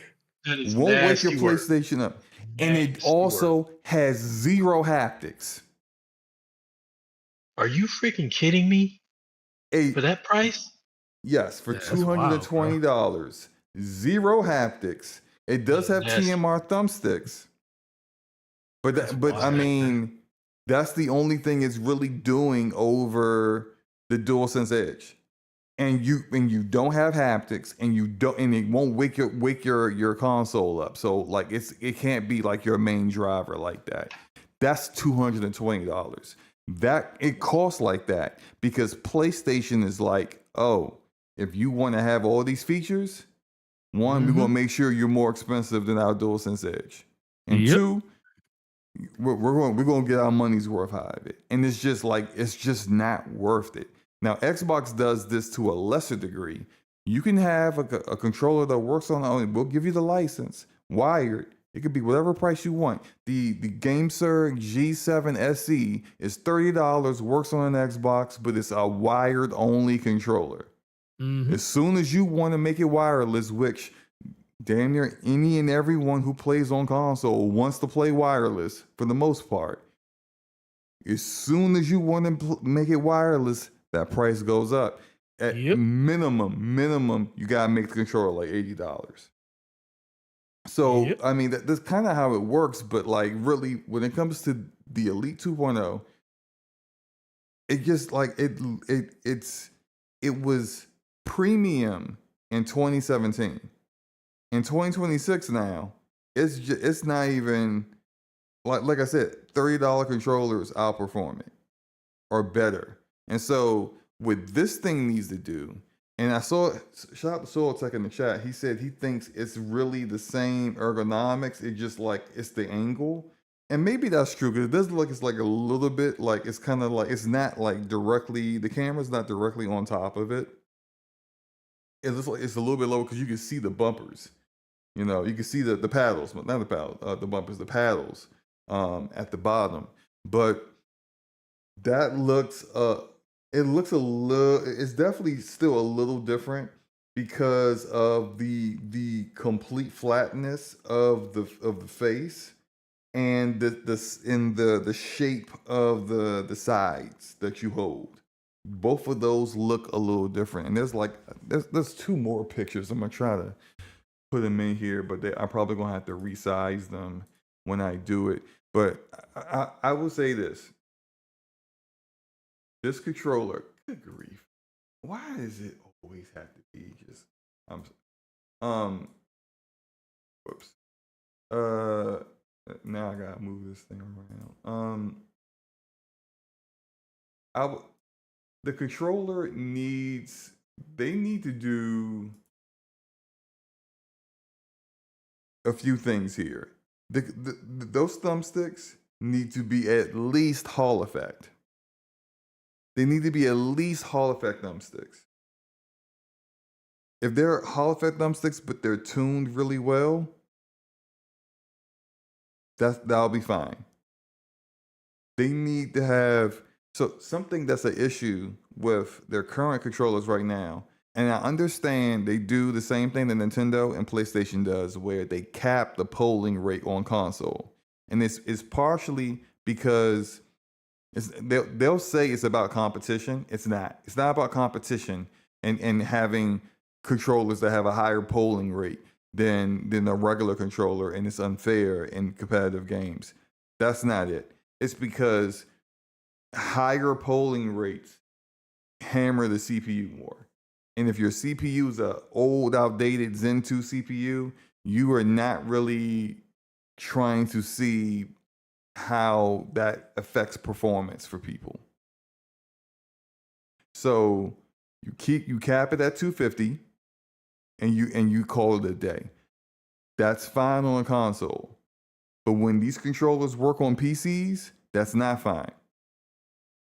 Because we got AK polling rate controllers out here now. You out here with 250, not good enough. So this controller on PC needs to be up to snuff. Minimum 1,000 hertz polling. Minimum. And when it comes to latency, none of that. There is no latency on console different than latency on PC. No. Stick and button latency is all down to your ability to build a controller that can be as fast as possible. We got control. I'm looking at controllers right now in my office that are all 1 millisecond latency controllers. Your current Xbox, your quote unquote premium controller is 8 milliseconds. There are regular DualSense controllers that beat that. The Steam controller that just came out beats that. You cannot drop this thing and be worse than the Steam controller. You're going to get clowned on. So, I don't know if anyone's listening, but if you're listening, if you're not doing any of the things that I just said, you better delay this thing until you get it right, because it ain't gonna be pretty for you. There's another picture I want to show. It's the back. There are 4 paddles here. It's kind of hard to see, but there are 4 paddles there, like in the previous one. And this picture is the picture of the back with the removable battery. And I think they confirmed the performance of the battery. So this battery doesn't have the same performance as the Elite 2.0 battery. The Elite 2.0 battery lasts longer than this. Oh yeah, definitely. This battery looks like the regular battery. Yeah. So yeah, there you have it. First First of all, let's ask about this. I used to be a very, very huge component of Xbox having a battery because you have to replace the controller. But bro, at a certain, like, why would you take the premium controller and say we're going to take the battery out of it? It's not like you're now March bravely into the 90s. What you're taking the premium controller, the controller that's always been the one first party controller you could buy that was rechargeable, and you're saying, nah, bro, we're gonna give it a battery. Like, that's the thing that threw me off, and that's the thing that would make me not buy the controller, because at that point, I'm like, unless you're trying to keep, the only reason you would make it exchangeable battery or replaceable battery is if you're adding so much tech into the controller, you want to keep the price down. But I'm sitting there like, I don't trust you to update the controller to be as good as we want it to be to warrant the price points you're going to probably sell it at. Yeah, they're definitely going to sell this like $200. This is going Absolutely. to be a $200 controller. Guaranteed. Absolutely. Yeah, 200 easy, out the door. No, but it's okay now, because it'll is it come with the worth battery. that? Is this going to be the question? Well, my bad, Ramon. Go ahead. No, I said it's okay though because it'll come with the batteries, so you won't have to pay for those. It'll come with the double batteries. Yeah. Like No. It's like I think this is one of those like those rechargeable batteries where you're gonna have to buy like a battery pack to recharge. You're gonna have to. This is what you're gonna have to do. If you're gonna play wireless with this is cheeks. If you're gonna have to play wireless, you're gonna have to take this thing out. You're gonna have to buy yourself a second battery to pop it in, and then have like a charge pack to charge the one that just died on you faster than the Elite 2.0 battery will. And that's how you're gonna have to deal with playing wireless. Oh my god. What they should have is just like, I don't know, like clearly we this is leaked screenshots. It should have a charging dock. Like the 2.0 has a charging dock, so it should have that, right? So hopefully you can at least just, you don't have to completely take the battery out and charge it on the dock. And if it's still inside of the controller, it'll still charge. Something that like I mentioned in the chat, and something that I had failed to mention. I think a lot of controllers nowadays need to start having tension rings. And so if you look at the FlyDigi Vader 5 Pro, it has tension rings where you can kind of ratchet it to max or minimum and make and really kind of like allow the thumbsticks to kind of have a lot of like snapback, and it makes them feel way better than at like your a normal kind of tension. And the FlyDigi Vader 5 Pro has these tension rings in this Hall effect too. And it feels better than a lot of other controllers' thumbsticks. That's something that I think at this point they're probably not going to do that. But if they really want to make a truly premium controller that's worth $200, these are all the things they should have considered. It should have been on TMR thumbsticks. The back paddles is fine. They had that before. But the build quality needs to be up to snuff. I'm sorry, like bumpers that break within months, USB ports that fail within a year, stick drift like crazy on those potentiometer thumbsticks. That's not good enough for that price tag. And so if you're going to be that expensive, you better be worth it. So, y'all ready to get into this last rapid fire? We can get on to the main topic at hand. Oh my gosh. Last topic, Forza Horizon 6 reviews are out. And the game is currently, I haven't looked at it in a few hours, but the last time I looked at it earlier today, the game had a 92 on Metacritic, which, at this point, when it comes to playground games and Forza Horizon, I think they have been rated 90 Metacritic since like 3. I think maybe 2. Someone could probably correct me in the chat, but I think it started with Forza Horizon 3. Yeah, it's still And a they've 92, all by the way. okay, still 92. The previous Forza Horizon 5 was also a 92. So congratulations to Playground Games. This one's takes place in Japan. Ramon, I'm gonna ask you first because I know you were big on Forza Horizon 5 and also had some issues with Playground and their support of the game over time. Are you gonna play Forza Horizon 6? I could say hell no, because they have neglected Forza Horizon 5. I could say once they get their act together with Forza Horizon 5, then I will be there for 6. But in the meantime, absolutely not. I could say, you know what? I'm done with them because they're unreliable. All of those things, unfortunately, would be a lie. I I will love be you, bro. You had me about to cuss you out, bro. I was about to say, stop it. So I will in fact be pre-ordering it tomorrow, and the only reason why I'm pre-ordering it is because it's Steam, which means you have the safety net. But yes, I will be. Are you playing it day getting the one. early bird version, or you just gonna play with the normies when it officially releases? The early bird version in Canada is $160, bro. Ooh, so So normie version, huh? the normie version, which Yeah. is still $89.99 plus tax. So while everybody down there is screaming about $70 games, it is they $90 here. But yes, I will be gallivanting in Japan come Monday. Forza Horizon is a big party. That's why while a lot of people are like, man, it seems like chatbots, everybody's all cheerful, blah blah blah. It's a party. It's a party about cars and racing, and it just looks fantastic. It's gonna be in Japan.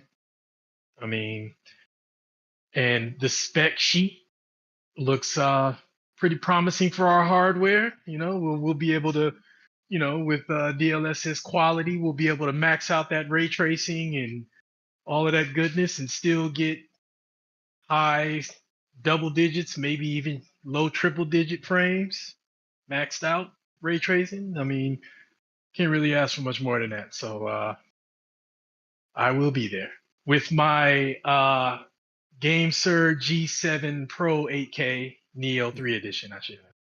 Nice. Oh, let's go. Okay. So I think I might be joining you, man. We gotta link up. Hey, look. Yeah, I'm not the racing dude, okay? So I'm gonna tell you right now, on those first turns, I'm gonna run into you. So basically, let SloMo take the turns. Yeah, because I'm gonna run. Yeah. I will intentionally run in because this is the only way I'm gonna win. The only way I'm gonna have any chance of winning is if I run into you on the turns. Be able to drift. If you want to ram me, you got to be able to drift because I can drift corners to get away from you. If I try to drift, I'm going to be spinning out off the course. So look, I'm gonna be there, and I'd always do this way for every Forza Horizon game. I play it hard for like 2 weeks, and then I don't ever play it again unless I want to get some footage for like a topic or something, and it's Forza related. Then I go reinstall the game and play for like 30 minutes and record it, and then I uninstall it again. So, but like these first 2 weeks, I'm in there. I'm doing all the festival stuff. I'm like your top 5% people on your friends list playing the game. I ain't got all the speed traps. You gonna be seeing my avatar running all through the world.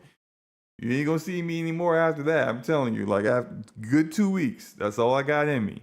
So, but yeah, on Monday I'm down. Let's link up. We can fly around Japan and let's do that. you could be drifting and I can be doing something that I call drifting, but not necessarily really. Well, you'll drift into the wall when you miss trying to ram me. Exactly. Oh Jesus! Forte, you playing this one? Absolutely. Yep. Sure will. Oh, so we all got to link up then. I want my Maybe, I want my Tokyo Drift. maybe I'll stream it. Maybe I'll stream it so everybody can that'll watch my terrible driving. Yeah, we got to get our Tokyo Drift on. Yeah, we got to do that. Yeah, I'm there. I'm there day one, bro. I haven't decided if I'm going to do the early bird version. Could you get it for $30, I believe, if you're in Game Pass, so you can get the early bird version for 30. I did it with the last one. That's how I did it. But I think it also depends Does that on come with the DLC? You know they always do Yep. a DLC. Yeah, that so would it comes with the DLC. It comes with everything. It comes with everything. Okay.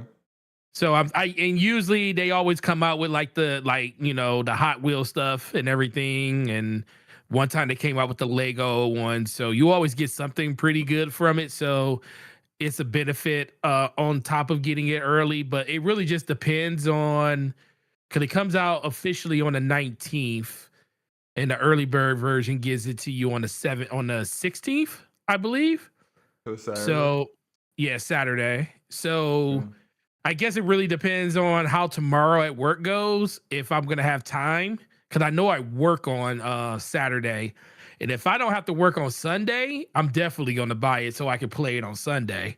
But I already seen a lot of people's feedback and stuff on it, and shout out to Rand. Rand said this is like the best Forza they made, and I'm like, I have to see this, because everybody was complaining that the biggest thing with Forza Horizon 5 and 4 was they played it safe. They didn't change enough. Like they did, day night cycles and stuff. Cool. Settings are really good. Like, the fact that you were, I think 4 took place in, I forget what area it took place in. 4 was in the UK. It was in the UK, yeah. So and then 5 was in Mexico. In Mexico, and the vistas look really, really good. But I just think when it came to just the overall performance of the game, they just played it real safe. Whereas I think a lot of people were looking forward to what they can do on top of it just being in a venue or a setting that a lot of people been wanting to see it in for a while. And the fact that we got drifting and everything, and street racing and stuff in the game, I think that's going to be another thing that's super exciting for people. So I'm definitely looking forward to it. This is probably the Forza I was looking to the most. Okay, correction on Glintstone in the chat says Forza Horizon 6 early access starts in 6 minutes, because it's 5. Well, technically 5 minutes. It starts at midnight. Oh, all right. I'm logging in. Yep, starts at midnight. Yep, I'm logging in. I'm about to pay this $30 right now. Yep. Thank you, Glintstone, for the correction. Yep, I thought it was Saturday. Okay. Yep. Oh, so they're giving you what? 5-day early access? Friday, Saturday, Sunday, Monday, too. Yeah, 5-day early access. That's what's up. I think that's what it always been too, now that I think about it. But yeah. But just to let you know. Also, it's not $30. It's how much is more it? than that. I don't look. They raised it? Guess so, yeah. Oh my God. You're just giving all kinds of misinformation tonight, Forte. You said it was a wrong day, wrong price. Whoa. That's what it's always been, though. It's always been $30. Yeah, but it's not now. Okay, well, yeah, you're right. Asha's in charge of Xbox right now, so it could be a lot of different things. Okay, I need to find out how much this is. It's not $30 anymore. Well, that sucks. I hope it's oh heck no, $60 for 5 days. What? Yeah, they tripping. Oh, look, yeah. All of y'all in the chat that paid that, I'm not judging your wallet. All I'm saying is that my wallet just looked at me and said, "I wish you would." Would, bro. So I'm not going it. I will wait until the 19th, and I'll be in there ramming your avatars, the drivatars all off the road so I can win. I will do that then. But not tonight. Not an additional $60 for 5 days. I just I can't see myself doing it.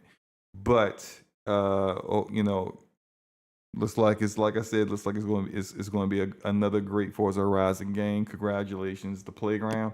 Hopefully, Fable enjoys as much critical success as the Forza Horizon games have been getting. But let's go ahead and get into this final topic. Are you guys ready to do this? We got get up out of here. Sure. Let's go. So we got some very interesting news due to some leaks. Some people at Best Buy gonna get fired for this, but essentially, Fired. Yes, Best Buy sent out some emails to employees about pre-orders for Grand Theft Auto 6, supposedly going live next week on May 18th. Uh-oh. And the people who got these emails just been taking screenshots of their email and showing it to any and everyone. And so this is all leaked out. So the 18th, it's either the 18th or I think somewhere between the 18th or the 21st, you will be able to pre-order Grand Theft Auto 6 at Best Buy. And it probably likely won't just be at Best Buy, it will be at everywhere. So that likely will also come with a trailer, like they did say that they were going to start ramping up the marketing for Grand Theft Auto Take-Two. This is their biggest game ever, with their biggest IP. They're not going to skimp on the marketing. So more than likely, we're going to see a new trailer for the game. We haven't seen a trailer in like over a year. So, Ramon, I can't remember. Do you ever play? Yeah, are you a Grand Theft fan at all? You play any of these games? I played GTA 5. My friends, back when I was still living in Texas, my friends tried to get me to play 6. I mean, not 6, San Andreas. But the opening scene reminded me too much of my actual life living in the greater Los Angeles area, and it turned me off. So, 6 was the first one that I played. I enjoyed it. I enjoyed it enough to get it when it was on super big discount on PC. So I'll probably play through it before 6 comes out. That said, I am looking forward to it, but I think I'm just going to ride it out and wait for the PC version. Okay. So, and that's supposedly PS5. the rumors are that's 2027, like anywhere between 6 months to a year behind behind the console version. So I keep forgetting we're in 2026 now. Yeah, and I get that, although I can't wait. So I'm gonna have to buy it on console, unfortunately, and deal with console performance for this beautiful game. But I get you, man. I get you. Forte, now the thing is, I'm probably not going to pre-order it. I'm the kind of person, I only really pre-order unless there's some kind of like pre-order reward that's like pretty enticing that you like don't get. Or something. Yeah, some kind of incentive to pre-order. Oh, well, you'll get I don't know what it like what are they? If I forgot what the currency is it Shark? No, what is the currency? It's been so long since I played. Shark cards. Well, I mean, that's the card, but like the in-game currency in GTA Online, which I don't think GTA Online is we talked about this. Like GTA Online likely isn't going to launch when the game first comes out. No, it's just regular money. Like it's shark cards are what they call the cards, but the money is just regular money. Oh, like okay. you get it's no difference. It's like I think the $100 shark card gives you I think it gives you $1 million or $2 million in money for your character. Okay. If I remember correctly. Yeah, it's just regular money. I mean, that's fine. Look, I need more than that. I need more than some in-game currency. Like I need something like maybe like an outfit or something that you can't get and it looks dope, like for both the main characters. They'll tell you can buy it. What's your currency for your shark card? Yeah, that's just not. Look, I'm good. It's You gonna digital. They ain't gonna run out of copies of digital. So when it comes when it releases, I can just pick it up and play it. Like yeah, I'm but good. I'm good. so y'all just like so let me ask you this, and I've been meaning to ask this for a while. Do you so you guys are okay? Like and to an extent, I'm okay too, to an extent. But so you're okay with a bunch of games sitting on your account that you will never play again, that have a monetary value that you can sell to get rid of if you don't Yeah. ever decide to play them again. Yes, absolutely. Okay. Because I there's used no No, there's see, no that's guarantee that I'm precisely why. definitely not going to play them again. Because I do go back and especially if it's a game that I really really enjoyed, I'll go back and play it again. It's almost a guarantee if I really enjoy the game, I'll go back and play it again. But there's But certain That's why. games. There's certain games that I would do that for, but those are games like Halo. I will always buy a digital copy of Halo because I know I will always go back to it. Just like I will always buy a digital copy of Battlefield because I will always go back to it. You know, because it doesn't come out annually. I never buy a digital copy of Call of Duty because I'm not going back and playing the old Call well, of Duty once the new one. you don't care about Call of Duty. No, I'm just no. But even then, I've never bought a digital copy of Call of Duty ever. I've even when it was in like up until they put it in Game Pass and I didn't have to buy it anymore. I just didn't. I would just either not buy Call of Duty or I would just buy a physical copy because I am getting rid of that game as soon as I freaking can. Like when I used to play NBA every year or even college football every year, I've never paid for a digital copy because I knew once I was done with that game and I was going to the next one, I will never touch that game ever again.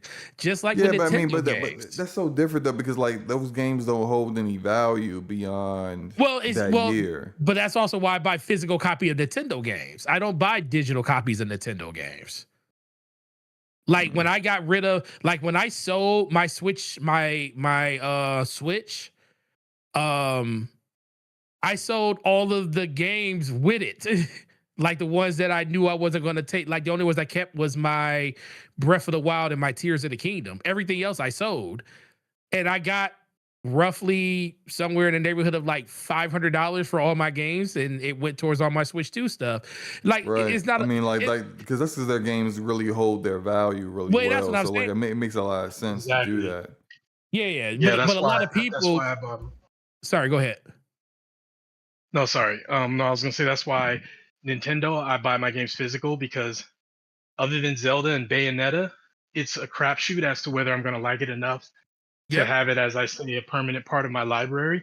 So I'm pretty selective with my games. Sometimes I catch a L or a mediocre, but if I buy a game, it means that it's part of my library and I'm going to at some point replay it.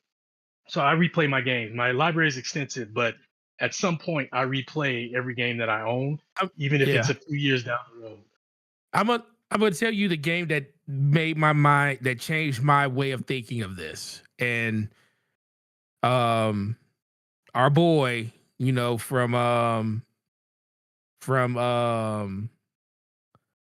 over at Borderlands and Gearbox, you know who I'm not gonna say his name, but he screwed the franchise by doing it. Sega gave him all that money. And when I look at my Steam account, every time I look at my Steam account, I see Aliens Colonial Marines there. And it reminds me of One of the worst games ever. It reminds me of how great this game was supposed to be. And now granted, we got Borderlands 2 out of it, one of the greatest games ever made. But he sacrificed the money that Sega put into their game to funnel it over to Borderlands. And listen, I do it once a year. I boot I install it because it's there. I can't unsee it. I know it's literally, first of all, it's at the very top of my library because it's in the A's. So every time I look at Forte, my you know you library, can hide it, right? You can hide it no, in your library. I know I can hide it, but I still know it's there. And it doesn't matter if I hide it. It's the fact that I paid. What did I pay? It was the first matter of fact. It was the first game I bought off of Green Man Gaming because that's Any when I money is too much money. bro. for I that. spent like $48 or something for that game, bro. I played that game and I was like, I was trying to love it. I was trying to, and I was like, this is so bad. It just reminded me. I was like, you know what? Don't buy digital games unless you know it's a game that you're going to keep. And I That's a thought that was bad example though, because that's like one of the worst games ever no, created. but that was a like, game. just But see, that's a don't game. buy bad No, games. Period. no, slow mo. But in my eyes, they couldn't mess that game up. I was like, there's no way you can mess up an Alien game. It's like, because all the Alien games before that were actually good. So I was like, oh, Gearbox is making one, third person with the whole Colonial Marine outfit. It's supposed to take place like before Alien and everything. I thought it was a no-brainer. And it goes into the thing that I said, if it's a game that I know I'm never going to get rid of, and I'm always going to go back and play it, I'm going to buy it digitally. And I knew in my heart I was going to always play Alien Colonial Marine. It was going to be a game like BioShock that was in my rotation that I would always go back at least once every year to 2 years and play again. And the fact that I bought that game digitally and it stung me, just like Ramon just said, every once in a while, you'll catch an L on something that you bought and you're just like, why is this there? Yeah, And once you do guaranteed that's not gonna be GTA 6. Oh no. Well, GTA. First of all, I'm buying GTA 6 physically because that game's going to have stupid resale value for a long time. So whenever I want to get rid of it, I'll be able to sell it probably for like 30, 40 bucks or 35 bucks. And if I want to rebuy it again later, I can, because guess what? You could buy GTA 5 for a stick of gum right now. so you'll always be able to get it for cheap. It's one of those games that when you go digital on PC, that's where the difference is. And you kind of have to buy it that way. But can't do anything about that. You can't do anything about that. Remember when there used to be CDs with codes in them, and then they went from the CD with a code to, because the CD would unlock the game, but you had to put the code in to let the CD decrypt the game on your system. And then they say, you know what? Why are we using CDs? We could just put the code in the box and let a person just download the game fully. And then they went to, why are we even giving them a box? Yeah, I mean, we sacrifice that for convenience, but yeah, PC is fortunately PC has multiple storefronts where you can buy stuff from. But yeah, physical games, like I still buy the majority of they're all exclusives now. I don't buy anything else third party unless it's exclusive. But my PlayStation games, I still mostly buy physical. You got a physical copy of Sorrows? No, and the only reason I don't is because for my birthday I got gift cards. PSN gift cards. Facts. And I'm not going to buy anything third party, right? So I had to use it on something. So that's why I have, and it was the same with Returnal. So Returnal and Sorrows. Say that for Wolverine. I ain't buying nothing physical. Slow-mo, stop it. I'm not. Look. Well, first of all, do you even got a system with a disk drive, first of all? Yeah. I got a PlayStation 5 with a disk drive. I got an Xbox Series X with a disk drive. Why do you have a disk drive for your console? Well, Xbox you had to because that's the best version of the Xbox. But why do you have a PlayStation with a disk drive that you never used? I didn't want it. I wanted the digital, but there were no digitals available. So because you got yours when everybody was out here. It's like, you was out here when everybody was like, just get a digital one. Well, there's no digital ones available because PlayStation was like, I think back then because you got a Slim, right? Or do you still got the original? I have the original. Yeah, so when you bought yours, remember, I think it was like 10-1. Everybody was like, oh, they're going to sell a bunch of digital systems. I was like, no, they're not, because they're putting them in retailers, and retailers aren't going to sell a bunch of digital consoles that they can't sell games for. So they literally were selling, like, I think for every 10 physical systems we got, we maybe got 2 digitals. So it was like really skewed, and you could not find a digital system to save your life for like I thought that was more to do months. with the cost of producing each unit. Like they were definitely selling the digital as significant loss because it was $400 at launch, and so Yeah, like, yeah. but and even the Was it base. $100 difference? Yeah, because well, I mean, it was $100 difference between the digital and the regular the PS5. physical?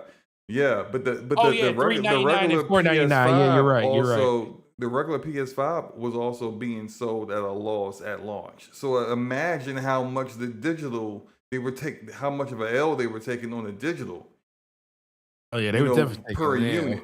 So that's why they didn't produce a lot of them, and because they wanted you to have the other one more, because they weren't taking so much of a L on the cost. They were taking that big haircut. Yeah. I feel you. Right. So I mean, look, it is what it is. I got it, and I mean, I don't really have any physical games for it. But That's I'm all right. good. I'm good. I'm all right. Look, I will get GTA 6 unless they got some crazy pre-order bonus, which I doubt, because why would they need to entice you to pre-order? Why not? They don't need to entice nobody to pre-order GTA 6. They know people gonna be breaking their neck. They're gonna be breaking digital storefronts when that thing goes live. They don't need to do anything but say they don't need to do anything but say it's available. That's true. it. Yep. Pre-order bonus. The bonus is it's available. You're welcome. Bonus is just available. That's about it. So, look, I'll just wait to it. Back in I think it's November 19th. It's supposed to be out. So I'll just wait until November 19th. Pick it up. Run around and Man, my hats off to you, because you got a vanilla PS5 like me, right? Yeah. Man, how you gonna handle that? Because I Oh would be my shocked. gosh. Yeah, that if 30 it's more than 30 FPS. frames. Yeah, That's that that's 30 the FPS, dude. I man. can't. I've turned into. I'm gonna go ahead and admit it, man. I'm a snob. I can't do less than 60, unless I don't have a choice. It's not like you got standards. That is, you got standards. That's all that is standards, bro. I'm with them. Yeah. Look. Yeah, I can't do it. So I 22/7. But you gonna bend your knee to that game. Yeah, when you have no choice, you gonna bend your knee. You're gonna do what you gotta do. I played Fire Emblem. Sounds good. I played Fire Emblem 3 Houses at which 15 frames per second. Exactly, what should have been 30 FPS. But on that Switch 1, it was not 30, not even close. Not even close. I think my son's age is higher than the FPS that game ran at. But did I deal with it? Yes, I did. And it was still my game of the year that year. So look, I will take this PS5 right here, struggling to hit 30 in that game. I will deal with it, and I will enjoy the game for what it is, and can't wait for it to show up on PC so I can get it at minimum 60 with all the bells and whistles on. So, all right, let's get up out of here, man, because it's getting late. Appreciate everybody that's still rocking with us at 12:15 in the morning on a now a Friday morning. We appreciate all you guys out there. Ramon, let me get you up out of here first, because I know you normally. I'm surprised you're still here. I can say that, because you normally check out early, movie go late. But let everyone know where they can find you, sir. Well, the only reason I'm still here is because I'm on my phone, so I've been making a lot of use of the mute button, so that you don't have to hear the hockey game in the background, the wife cheering, and the dog. The Tasmanian devil puppy scrambling around everywhere. So Speaking of, That's why I'm still here. Nah, we Um, appreciate you, bro. oh man, I try to rock all the way to the end when I can. So I love being on with you guys. So, as always, thank you for having me. You guys are awesome. Chat, you guys are awesome. Thanks for rocking out with us. It's been a lot of fun. You want to find me primarily Blue Sky. If you like to read epic fantasy, fantasy humor, urban fantasy like vampires and werewolves, just look me up by my name, Ramon Terrell, and you'll find my stuff. Otherwise, enjoy your games. Please buy Soros if you're thinking about it, because the gaming community is once again letting Housemark down. Otherwise, enjoy your games. Have a good night. All right. Forte? Yo, well, I will be wondering why the Pistons are out here point shaving in the NBA playoffs. They've been doing the last couple of weeks. No, but with that being said, appreciate you, Ramon, for coming through as you always do. You are an incredible person, and we love having you here. With that being said, you can find me at Gaming Forte and all the different places, and appreciate everybody coming through and hanging out with us. And SloMo, as always, does a great job putting the show together and having us all some great conversations to be able to talk about and things like that. And I'll second exactly what Ramon said. Please go out there and support Housemark and pick up Soros. I haven't picked mine up yet, so I'm definitely part of the problem. It's just because I've been working a lot, but I'm definitely picking it up when I get paid next week. But with that being said, appreciate everybody coming through and hanging and rocking with us. And you guys have a great weekend. Enjoy the games you're playing. I will be the third person to say, yeah, buy Soros, man. Soros is a dope game. I'm enjoying myself with it. It is. If you like roguelikes, you should. Hey, yeah, definitely pause. You should give it a shot. And I would say, as far as roguelites go, if you're someone who's like, well, I found roguelites to be too difficult, this one is easier. This is one of the easier roguelites that are out there compared to the others. Like if you found Hades and Hades 2 to be too difficult, then this isn't as difficult as those. So give it a shot. It's a nice bullet hell roguelite. It's pretty good. We may be doing an impromptu stream sometime in the future before the next show for Forza Horizon 6. So be on the lookout for that. And I do hope you guys enjoy the rest of your night. Enjoy your weekend. Play some games. Don't be a fraud. Don't hype up games that you don't play or you only played for 2 hours and compare them to games you've never played. We don't want to do that out here, people. Oh man. So, dude, that's the stuff you do in freaking 7th grade, man. Come on. Why? Why? But grown men do it. It's funny. Grown men. Why? All right, we're getting out of here. We're gonna start going in on fanboys for another hour. So all right, you guys take care, man. Peace. Peace out.